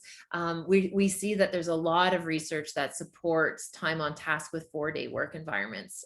So I think that's actually an area where there's a lot of promise because it's allowing people the time to spend more time in recovery, more time in non-work environments. So they feel more satisfied, they feel better. We're seeing a decrease in mental health days. We see a decrease in mental health, leaves, disabilities on organizations that use a 4-day work week. So I'm not sure about the unlimited, but I do know there's a lot of evidence for the 4-day work week. Okay, thanks. You're welcome. We have a question here. Any advice for leaders on how to incorporate this advice? So oftentimes we are the worst offenders for balance, and the staff sees the difference between our message to them to focus on work-life balance when we do not follow it ourselves. Oh, iPhone person, I totally get this. I hear this so often. It's kind of like, do what I say, not what I do, because to do this senior leadership role is going to involve a lot of things being out of balance. Now, I think what's important though is that we do try to find a way to set that disciplined practice for ourselves, that we also need those practices. We need to have endpoints. Now, there's a few kind of workarounds while you're learning maybe some of those boundary setting activities. Some workarounds you might think about is batching your email, right? So you might write those emails in the evening, but don't actually send them until the next morning. You can do delayed email replies. So then that way you're actually only responding to people during the work hours. Like that's kind of one way to think about it. Other things that we can do is just making sure that we are encouraging that there's no, it's not like that there's two different cultures within the organization, like the people who go above and beyond, and then the people that are doing what they're supposed to be doing in terms of the regular ebbs and flows in the hours. So just making sure that we're kind of creating an even playing field, I think is really, really important. But that's a starting point. But I also highly suggest that leaders have these conversations with themselves, finding mentorship opportunities, talking with their supervisors about life with work balance, because we know what's happening right now. It's not sustainable. What we're seeing right now across many different sectors for our leaders, it's not realistic. And we're seeing a quality of life decrease, right? And we don't want that for anyone. So having those conversations are important. I'm just looking here. Sorry, another question came in directly. So somebody's asking about the 4-day work week in healthcare. Yes, there is research that shows that the 4-day work week in healthcare is very effective to help with that idea of balance, giving people time for active recovery. One of the models that I've seen quite often in the healthcare that's being widely used is job share models, which could be like a 3-2 shift. So it's actually one full-time position that's divided between 2 people by choice. People self-select into those programs. Actually, what's very interesting, there was a very large pilot project that was done with the nursing community with job share, and it was extremely well received by people who opt in.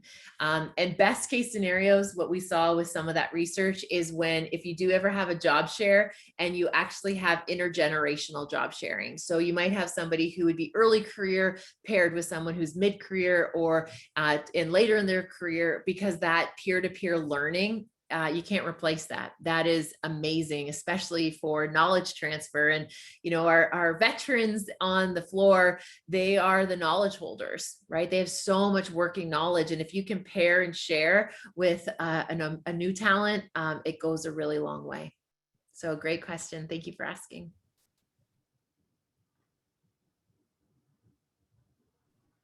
Robin, one question I'll pose out there. With this group, I think many of us have children of different ages at home. So we're dealing with resiliency and burnout among staff, but there's also the concern about resiliency of the children who've had to stay at home, be desocialized, not interacting with their peers. Any advice on how the group here, when they're in their parent hat, can help support their children's resiliency after the pandemic?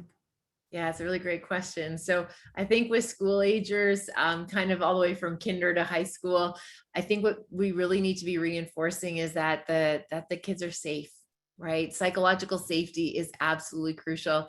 I've told so many grownups and supporters and guardians and parents, the teachers will be able to get your children back on task. All right. The teachers will be able to fill in some curriculum gaps, some knowledge challenges. Like, the teachers can do that. I have no doubt. I have all the confidence in our teaching community that they'll be able to help the kids catch up on the learning that they've missed. What teachers aren't necessarily equipped with is to fix any social and emotional damage. Right. So the kids that are really struggling with that homeschool, we really want to pull back and be like, okay, your emotional health matters. That's what needs to be a priority right now. And the school stuff, that's going to come later. Right. So not to get really tied up on, our children are falling behind. We have to, really make sure we're nailing this homeschooling. The children won't remember most of what they learned in the last few months of e-learning, or if it's been longer, or if it continues to go on. Children aren't going to retain these concepts, but they will remember how they felt. So we want to make sure that we are creating safe spaces. And ultimately, kids just want to know that they're safe, that there's someone that's going to walk with them. Now, I also know children are extremely resilient. Children will bounce back a lot better in a lot of cases than other people will, just because they have more flexible thinking, right? That they have more agile thinking. They're more nimble in how they see the world. So children will bounce back from this. I'm not worried. I also really like to embolden and help remind our children that they're knowledge holders, right? They're going to know what COVID-19 was in Ontario, in Canada, in the world. Just letting them know that they're part of that solution and that they're safe, I think, is super important. The other kind of tip I also talk to families about cultivating resiliency for children. We know that being outside, right? Children are meant to be in play, unstructured play, risk-taking play.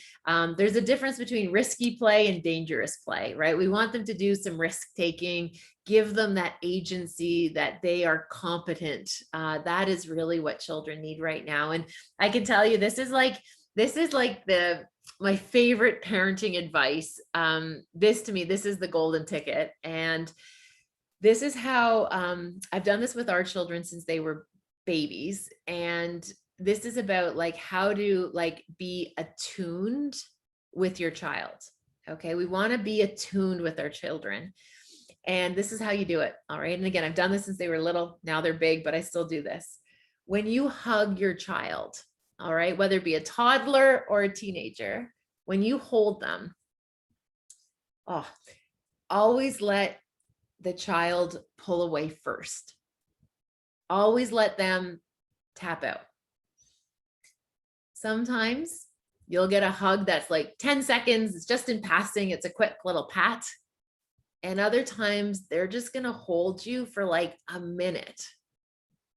And I can share with you, just a wee while ago, I gave our big hunter, he's 17, 6'5", giant. I gave my little boy, he's still my little boy, I gave him a hug, and he stayed in that hug for like 5 minutes. He didn't say anything. I didn't say anything. I just lingered. And what is not being said is, I am attuned with you. You're not alone. You're safe. You have your mom in your corner. So letting the children be attuned and being attuned with their children will give us a sense of what they need right now. And sometimes they need more, and sometimes they're good and they're just going to kind of like scurry away, and that's okay too. But always letting the child pull away first is my suggestion for attunement with your kids. And it'll surprise you how attuned the child will be to what they need. So Samuel, I hope that answers your question. Yeah, well, that was excellent. Thank you. You're welcome. I think we might have just time for one more question. Sure.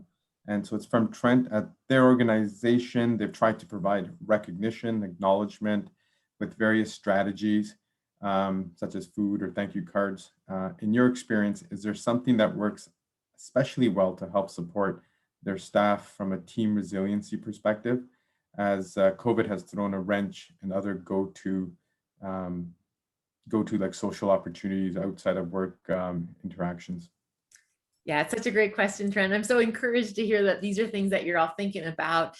So again, anything that creates an experience, right? A shared experience is a way to like bring people together. So you're absolutely right. Cards, sending little treats, food, those little things, those are really important. And another one, I just want to pull this up. Another way to think about this too, in terms of the experiences that you're trying to create, is anything that gives them like a sense of pride, right? Like that sense of pride that's like home team, right? So whether that be like, that merch that's like your team's name, anything that kind of gives you that pride, that hometown, home team type vibe, Trent, is also really helpful to help create that sense of belonging, that they're part of something.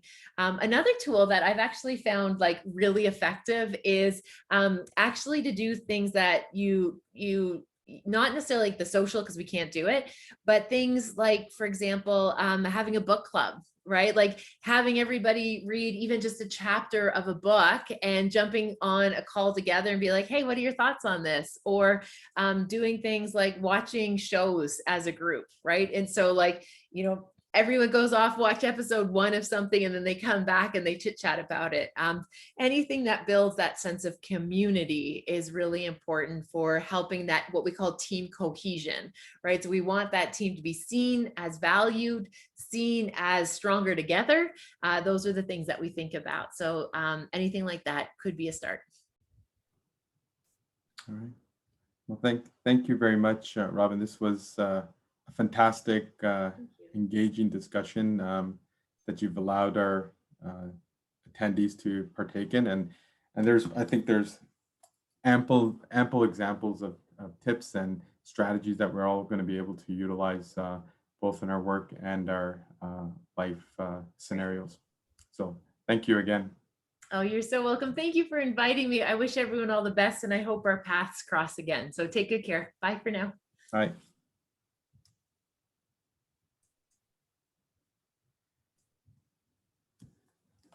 All right, so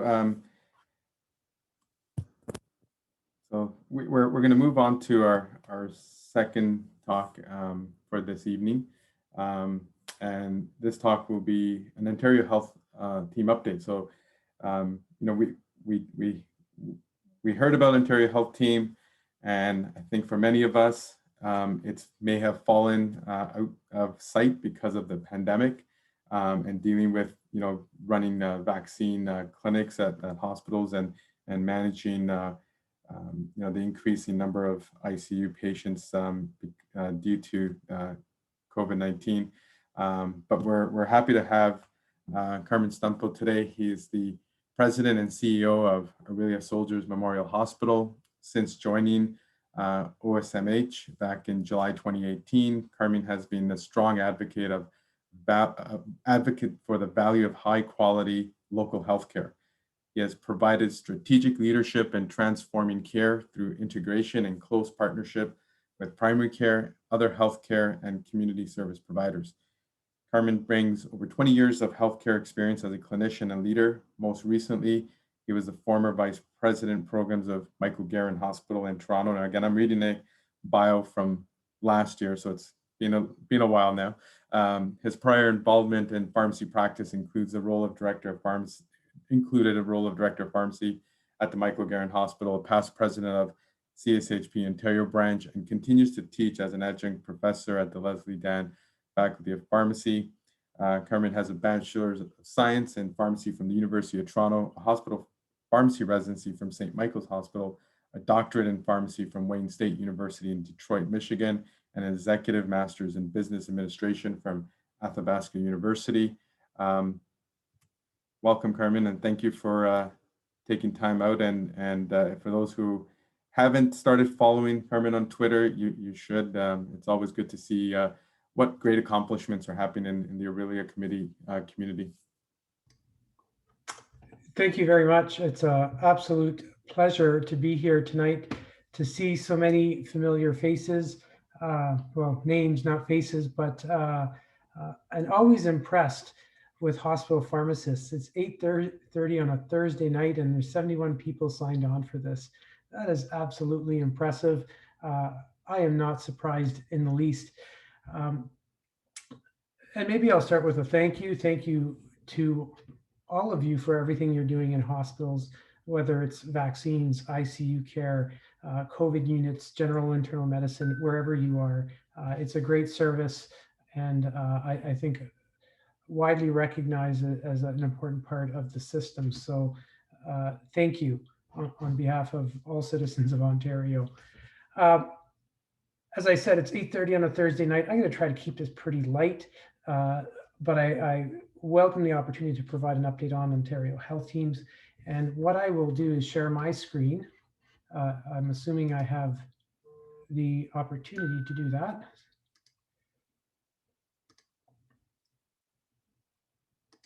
Can folks see that? I'm assuming that's okay, and you'll tell me if it's not. Yep, it's good.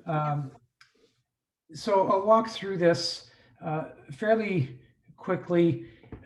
We did talk about OHTs a while back, and I want to make sure we have a level playing field. So I've got a few minutes on just the current state of OHTs and where they've evolved, and a little bit of thought on transformation and where we need to go as a system. And I'll try to spend the bulk of the time just talking about a few examples from the Couchiching OHT. For those that are not familiar, Lake Couchiching is where Aurelia is situated, and that's the name of our Ontario Health Team as an approved OHT. I'll share with you some ideas. Welcome the opportunity. Many of you are involved in other work. There's many good things, and part of the philosophy behind OHTs is the concept of sharing and working together. So in the spirit of that, I'll put out a few examples, and we'll go from there.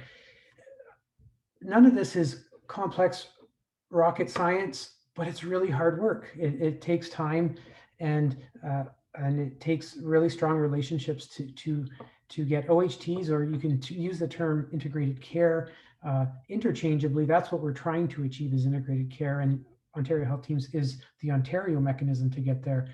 So we'll talk about that, and as I said, if there are any questions, I'll try to keep an eye on the group chat so that we can go from there. All right. So what are Ontario health teams? I won't go through, it's a very detailed slide I borrowed from the ministry. It's a new model. It's about working together, innovating, building on the existing providers, enabling patients and families. This is about a continuum of care. And we've talked a lot about that, but we are looking at it in a way, a true continuum grounded in primary care and ensuring that in the requirements of having certain elements of the continuum present. So it's hospital is a part. It is by no means the end all and be all of OHTs. And it's an important distinction to make because in all OHTs, hospitals are the largest provider. However, as we all know, people spend a fraction of their lives associated with a hospital. It doesn't define their health, and that's what we're trying to achieve. We have goals, and those are patient-oriented goals, outcomes, experience, and value. It's very much the quadruple aim. And I love the graphic at the bottom here. And it, again, it's a very simple way to view it. And anyone that's had to work through the system yourselves or for family members or friends, you will see this concept of this individualized sort of navigation versus every door is the right door. You enter into the system and we're all connected from within. And that's where we're trying to go. There's certain elements over the last year or so, the ministry has gotten much clearer on what they're hoping to achieve with OHTs. And they're being specific about what groups of healthcare providers. You need a hospital, you need primary care, you need home and community services, some of the key building blocks. There is a requirement around 24/7 access to coordinated integrated services and navigation for seamless transition. So that one is one that, again, just doesn't happen overnight. And working to have truly integrated systems, we want to make sure that we're functioning as a team, providing new and expanded services, and performance is a big deal. This is the structure of the ministry. This is the ministry's future in terms of how they see the health system. And I think all of us want to see results. And I think that will propel even more success. And the measurement component, as I mentioned at the bottom, very much the quadruple aim, that becomes an important element. So what I've highlighted here in this slide as well is just a bit of a timeline. Like everything else, the pandemic has really affected scheduling. We started off in 2019. It moved quite quickly. In November, December, we had 24 approved. And just as we started getting off the ground, the pandemic hit, everything was put on hold.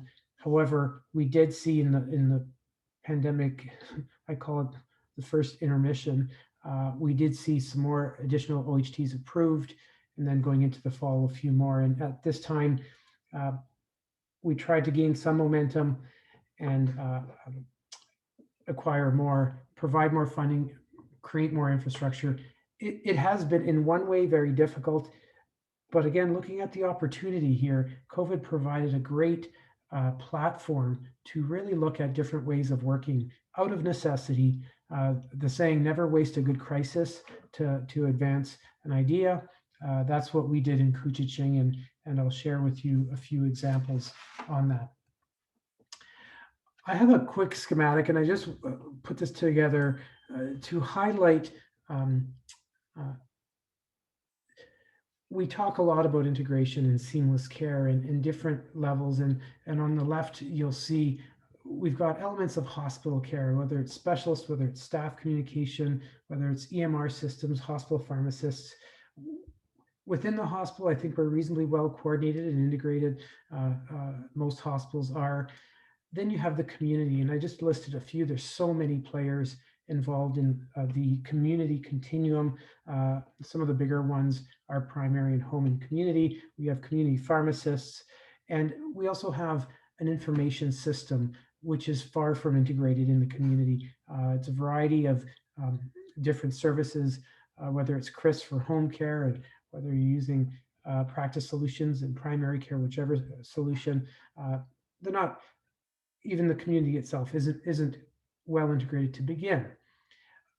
Level 1 of integration is really trying to bridge the gap between like entities, where you have, how do we get the discharge summary to the family doctor in a very efficient way? That's sort of transitions 101, if you will. And how could we get the information from the hospital EMR into the primary care? And we have hospital report manager that fires off information regularly. How do we do that med reconciliation transition from hospital back into community? All very important steps towards integration. However, if you really think hard, it really should look more like this, where we have all kinds of communication opportunities. We really want all EMR systems to work together. That would be the ideal state. We want, as I'm sure as hospital pharmacists, having access to primary care directly, having access to EMRs directly, being able to do that level of integration. And the interchange, even within the community. I can tell you, primary care and home and community, there's some major disconnects within systems that we really need to tackle. And that's probably the single biggest opportunity today in OHTs is bridging that gap between two very separate systems, both really purposefully working towards the same goal, but functionally and just logistically separated by legislation, by technology, by a number of barriers that are totally within our control to overcome. So there could be more interactions here. The reality is it shouldn't matter. In a utopic world, it shouldn't matter. The patient and caregivers are the center. All this information, all this work, the partnerships, they should all flow from there. And that seems so intuitive. It seems so simple, but that is what we're trying to achieve, and it takes time.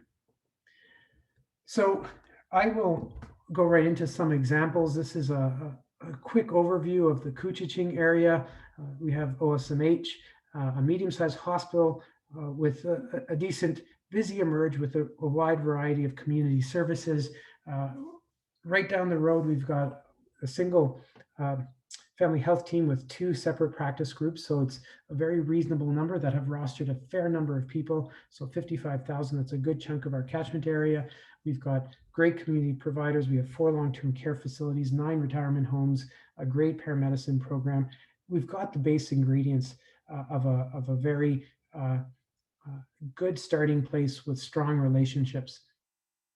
In 2019, we came together, we pulled a group together. It was way more than what I just showed you. It was 30 some odd organizations. We brought together patients, caregivers, leaders, board members, frontline staff, all to come together and come to a shared purpose, and to define how we are going to work together, what are our goals, how we will approach integrated care as a continuum. And I have a list here.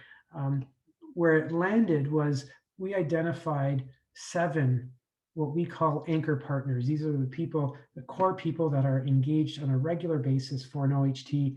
And it's a good mix of hospital, family health team.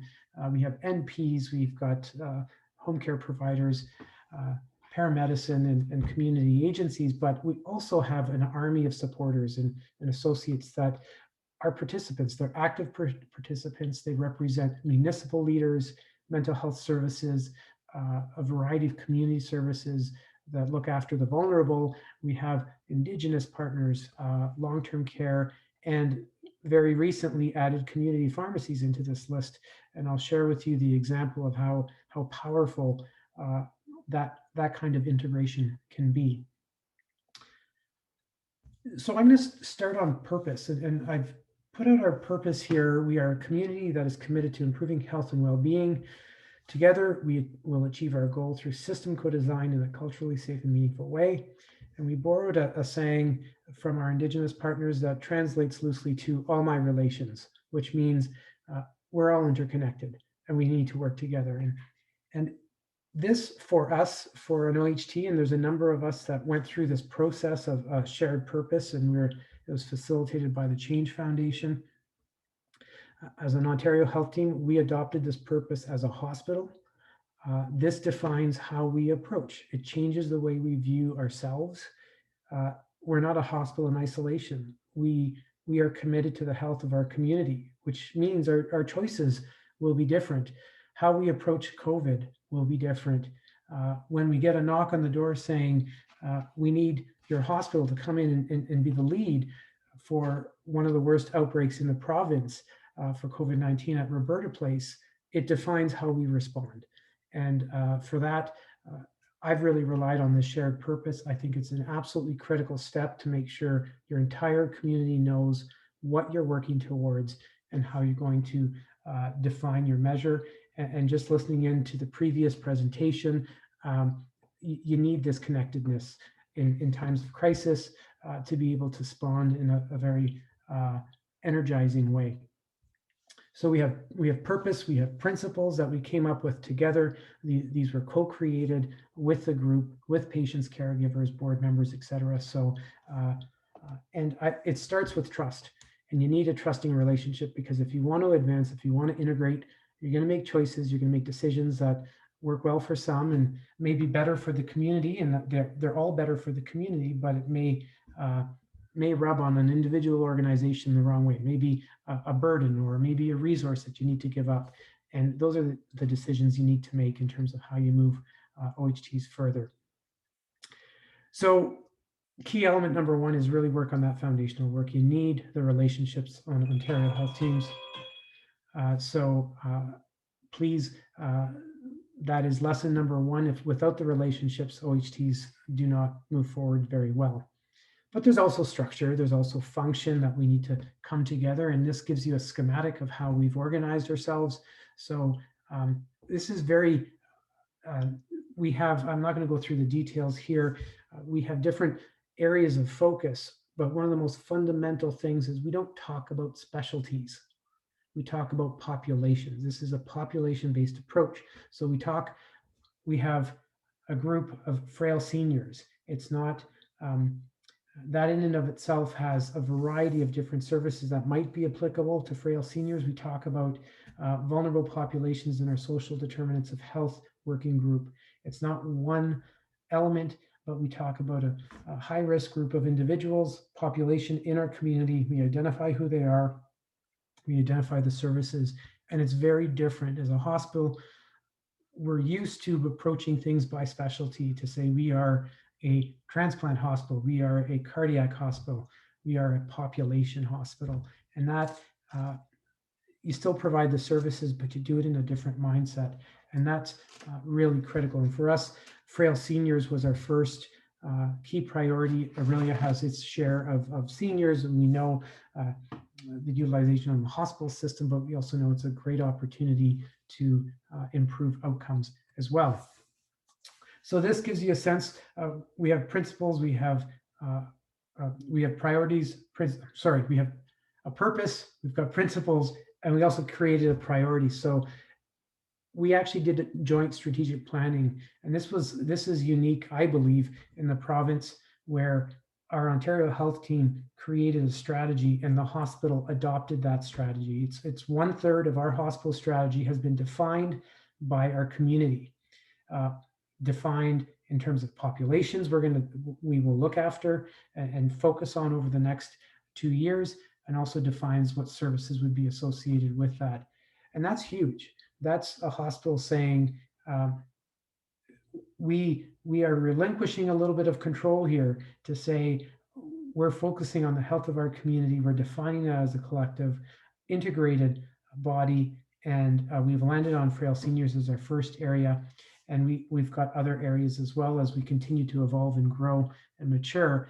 And we're looking at things of our biggest goal, and I'll share the example, is around the acute to primary care transition. So we have this great opportunity that was proposed to us, high intensity supports at home. So it's a hospital-based program that goes into the home to provide care. And it's not just the hospital, we have a community agency that supports. We've got home and community, we have our family health team. And just to give you a sense from a patient story, we had an individual that was in the hospital, late 60s, very difficult, very high needs in terms of transfers, very high needs. And in the assessment, the suggestion was needs to go to long-term care because they would need 3 home visits per day, and there wasn't any single one agency that could do that. So we put together this high intensity supports at home. No one agency could do it, but if you got 3 agencies and you split up the work, you can do it.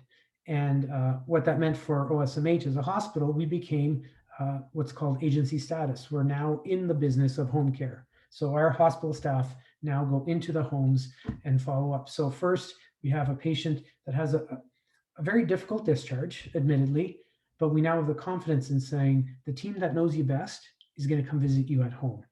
And we're going to be the bridge to get you there safely. And we're going to coordinate all the other elements of care to ensure that you get that service. And we've had, it's a very small number, high intensity and great results. People want to be home, we can get them home, and we can support them at home with a team-based approach.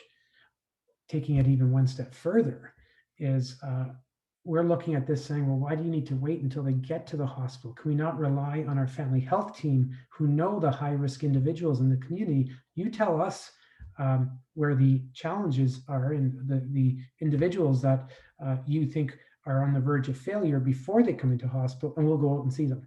And that's our next step with this program is to proactively prevent the hospital visit altogether with high intensity supports. And now with this, in this COVID era, with long-term care capacity and confidence in the long-term care system, we're thinking, well, why don't we actually transition to long-term care and continue the support into long-term care to build confidence in those discharges, to build confidence into the long-term care facilities. So now you can see how this support system, by leveraging each other's strengths, you can really facilitate that integrated care in the home, wherever home is. And we're pretty excited about this program, and you can see the different opportunities and different challenges that could arise from that. But I'll tell you, getting into the home care business wasn't something I thought initially starting this journey, and now we're clearly seeing that is going to be a really critical role, and the hospital is doing that on behalf of the OHT. So we're doing it, yes, we're the agency, yes, but it's not just as the hospital, it's as part of the Ontario Health Team. Our second priority area here is around governance and maximizing our potential. So how we make decisions and how we strategize together. And that's something that I told you the hospital accepted the OHT strategy. We have other organizations doing the same. How amazing would it be to have a shared purpose, but also an entire community sharing the same strategy for high-risk populations, and that singular focus on the same group of people, that is how you will enhance the health and well-being of a community. So, and I'll speak to our response in the pandemic. That's a phenomenal story, and I'm running out of time. So governance, just to say, it's really important. You need to figure out how we're making decisions. We're now dealing with accountabilities, with funding, and all of that. If you don't have good relationships and then supplement good relationships with good structure, then you really need to focus on those elements. So I want to get to this last case study around pandemic response. This is a great story out of Aurelia. Early in the pandemic, over a year ago, we had a small but a really eye-opening outbreak at one of our long-term care facilities. And in the process, we said right off the bat, early on, we need to connect with all of our long-term care homes and retirement homes and really facilitate virtual care. As a hospital, that's what we wanted to do. And the first thing we noticed was not all the facilities had strong primary care connections. So we ensured that all 13 of those facilities had a family doctor dedicated from the FIT that was a liaison on top of the medical director to make sure there was good communication. The family doctors had order sets developed for COVID treatment, for palliative care, many of the aspects of how do we keep those residents in their homes during a COVID pandemic. One of the key elements was pharmacy support.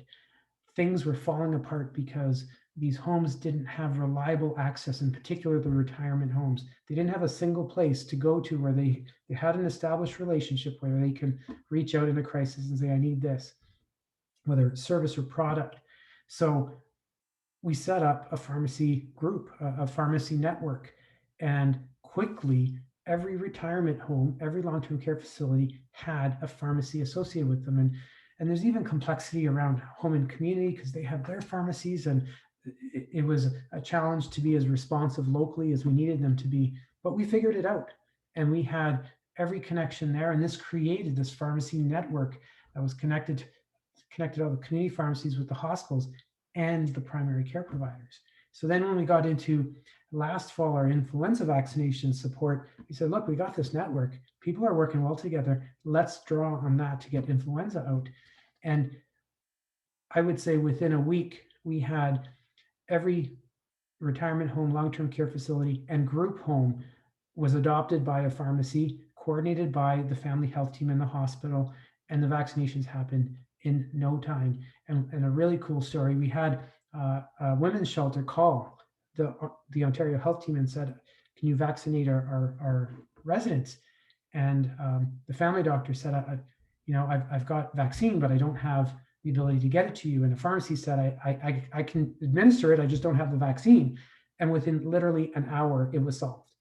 We had the right people, the right access, the right supplies to the people that needed it, to the population that needed it most, and we were able to reach out and vaccinate right away. So fast forward now to the COVID vaccine support. So we've got these established relationships.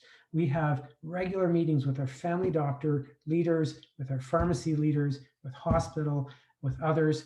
And we started working in public health, big player in the COVID vaccine. They're all connected now. So when we needed to work on a COVID vaccine strategy, we had a public health clinic, but we set up an Ontario health team vaccination clinic. And this was great because we had pharmacies that said, I can't do the COVID vaccine in my pharmacy, but I'd love to vaccinate. And I can help bring the people to you, and I can help vaccinate. So we set up a system where pharmacies could support a centralized vaccination process or something within their own offices. We reached out, the hospital pharmacy did a phenomenal job doing the preparation and coordinating that. Community pharmacies engaged. We had the academic tech programs involved now. Public health is overseeing it. They've got a very strong connection and representation of hospitals and pharmacies on their advisory group. And what's really fascinating is to watch the interaction between primary care and pharmacies and the municipalities. We have one community that the family doctor who was primarily responsible for vaccination for influenza tragically died in a car accident and left an entire community without primary care services. And it was a mad scramble, but the city councilor in that area was concerned for the seniors. They're getting calls. We brought together municipal leaders with pharmacy leaders, with primary care, and we've got a plan. And we've got a plan to ensure we will do a combination of a centralized vaccination as well. We have a plan for a pop-up where we'll get all bodies involved, and that's all working through public health, all members of the OHT. So as an example, this is where I think once you start building this and once you see the connections, we've had spin-offs. We've had people show interest in pharmacy around social determinants of health and how pharmacies can better support shelters and provide extra service there. It's really, you get the right people in the room together with a correct shared purpose, you really have the ability to do some pretty amazing things. So I went through that pretty quickly. It's 9 o'clock. I have a few minutes for questions if people would like. I'm going to stop sharing here so I can see things here. So yes, that was a bit of a whirlwind, lots to cover. 30 minutes doesn't do integrated care justice, but something I'm incredibly excited about in terms of the ability to offer a different combination of people working together, tackling old problems in new ways. And we've seen some great success. And I would encourage you to think about it this way as hospital pharmacy leaders to how you can plug into some of the activities within your hospitals.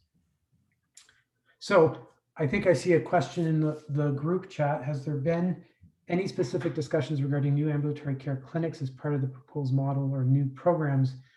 that extend from the hospital into community for aftercare. So in our OHT, we've got a really unique situation. So our family doctors, which we are really strongly connected to at all levels of the organization, there are emerge physicians, there are hospitalists, they are all the same people. So we have clinics, and we do have some hospital-based clinics, which are often specialty-based. However, we are seeing the opportunity there. The family doctors have a world of potential, and we find ourselves trying to support the care within those clinics. So I'll give you a good example. We had a heart failure clinic that was run by a specialist, and we had support from a family health team nurse. We collapsed all the clinics into a single site. Co-location is a great starting point for integration.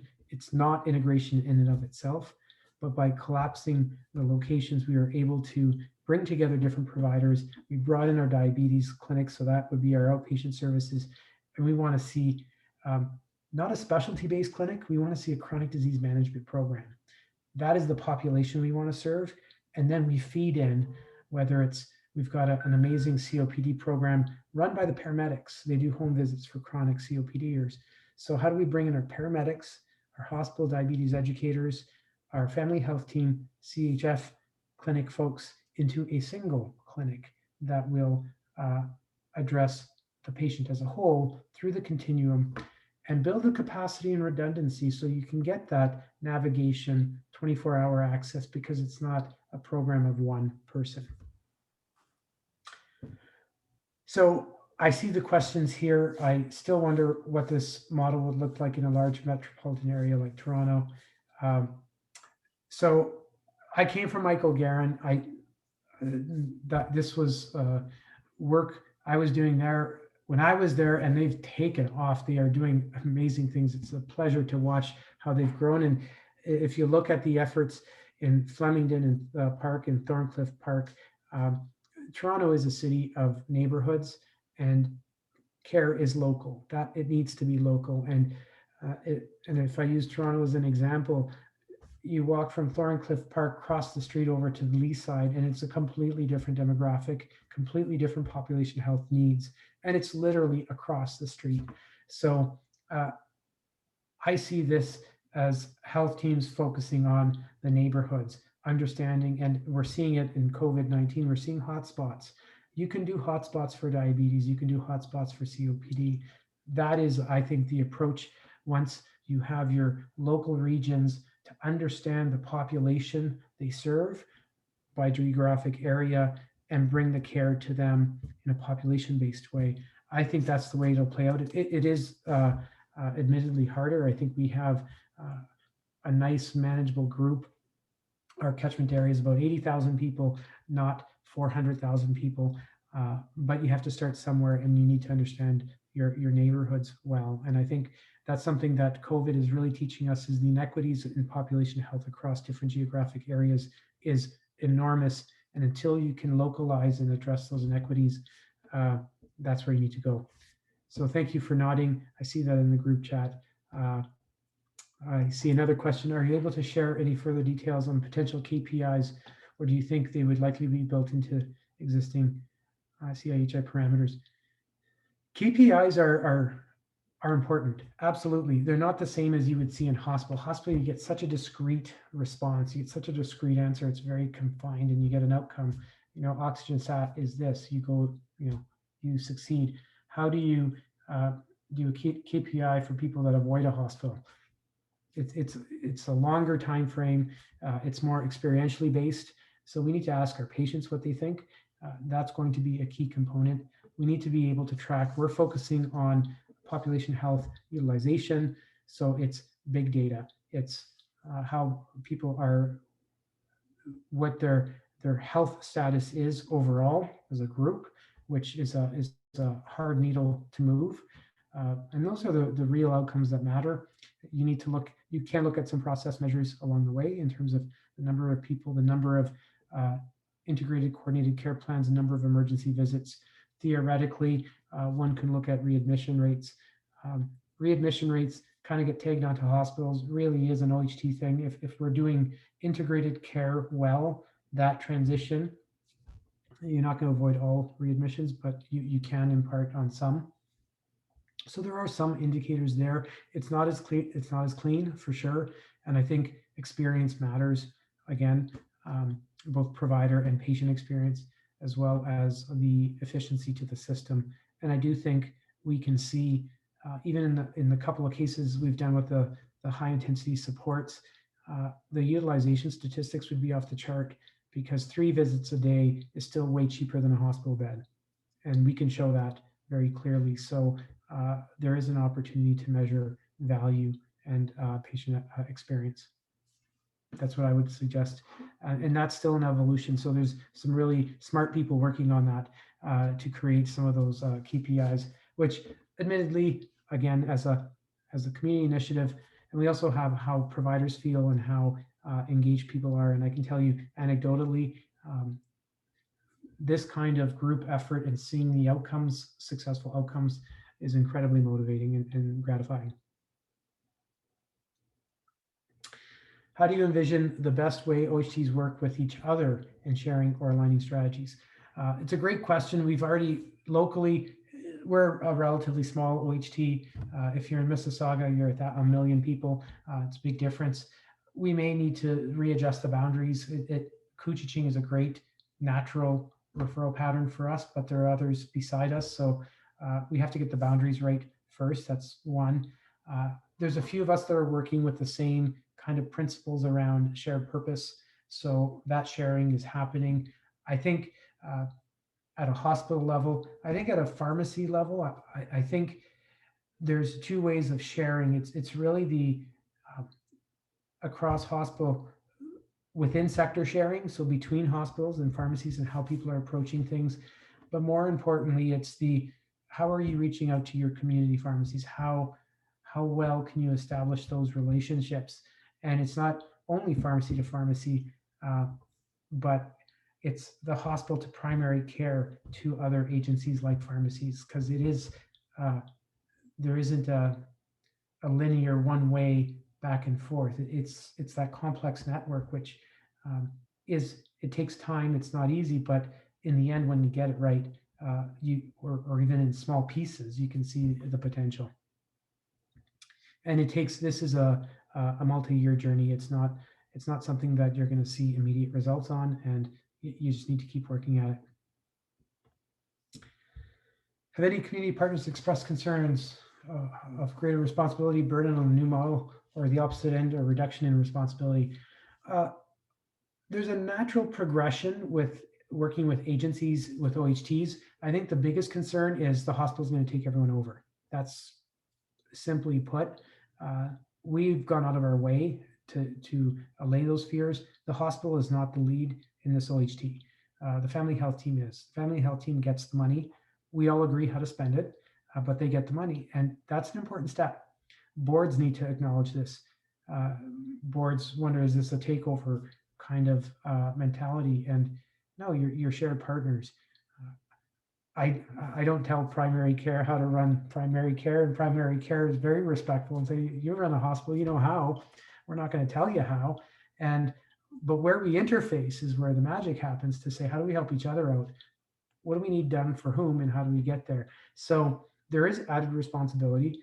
Everyone's chipped in. Hospital, we're bigger, we have to chip in more. That's the way it is. We have a responsibility, we have the resources, we have to do more.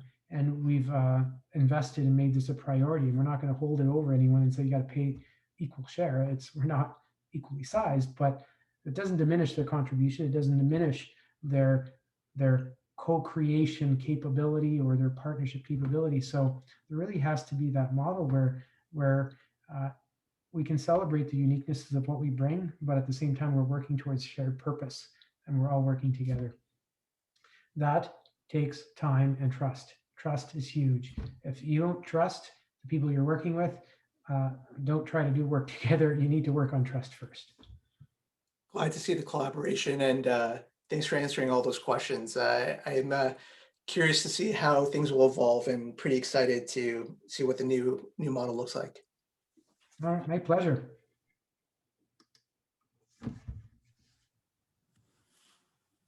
All right, well, we'll give everyone maybe another 10 seconds to either type a question or unmute themselves and ask.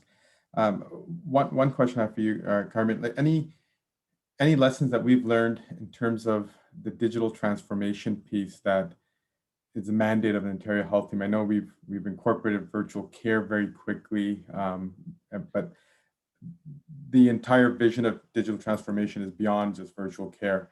It's that data migration from one OHT to another, and within the OHT as well, that you've kind of alluded to. Any flags that you would say that it may be actually longer than what the vision is? So anyone that's designing a system between OHTs is important, but within the OHT is huge, and we have very different data requirements, a hospital versus a community agencies. So you do need the ability to understand core elements of what you want to see. And for an OHT, a lot of it is the plan. What's important to patients? You know, like there's ways to get data, there's results, there's reports, all that's in Connecting Ontario, and you can go there and get that information. But for that individual, what's important to them, what's their plan, who's involved, how are they interacting? Those are the details that really facilitates integrated care, really eliminates that asking the patient the same question 1,000 times or not asking and getting it wrong. So that is the part of the messaging that needs to communicate, which is a little bit more on the narrative side. But how do we create a care plan for a complex frail senior and make sure everyone knows what the plan is and how we proceed? And if you take it one step further, medications are always the most complicated part of it, and being able to communicate that across all providers in an effective way. So those are some of the key elements that I think will drive the process. And then it'll be how we bring all the data together to do the evaluation, because it needs to be like a mini ISIS-like evaluation where you can draw in all the different databases to see health outcome and utilization statistics, et cetera. And there are ways of doing it, and we're working towards that. But that's part of the journey for sure. So those are the two key elements that I would see that need to happen. All right, we'll give you the last question, I think, from Deb in the chat there. Yeah, so this is an interesting conversation evolving as we speak. So there is a platform, Chris HPG, which is one of several. It's used by Home and Community, and talking to the ministry this week, they're really promoting that as the care planning platform that they want to see evolve. And I think one of the OHTs in Toronto is starting, and we would like to start considering how we can get access to hospital, primary care, community agencies, so we can all contribute to a centralized plan that the patient has access to. So that is coming to an agreement of what the platform is, trying to keep it as focused and simple as you can, because if you want the platform of everything, then it's going to take us a long time. But if we can focus in on, okay, what do we need to work together for starters, and how do we get the rest of the information very quickly? That's where I think we can move forwards in a more reasonable time frame, being able to do that. All right. Thank you very much. This was very informative, and we really appreciate you staying longer than we asked you to stick around for. I think you answered some questions that are going to really be helpful for everyone.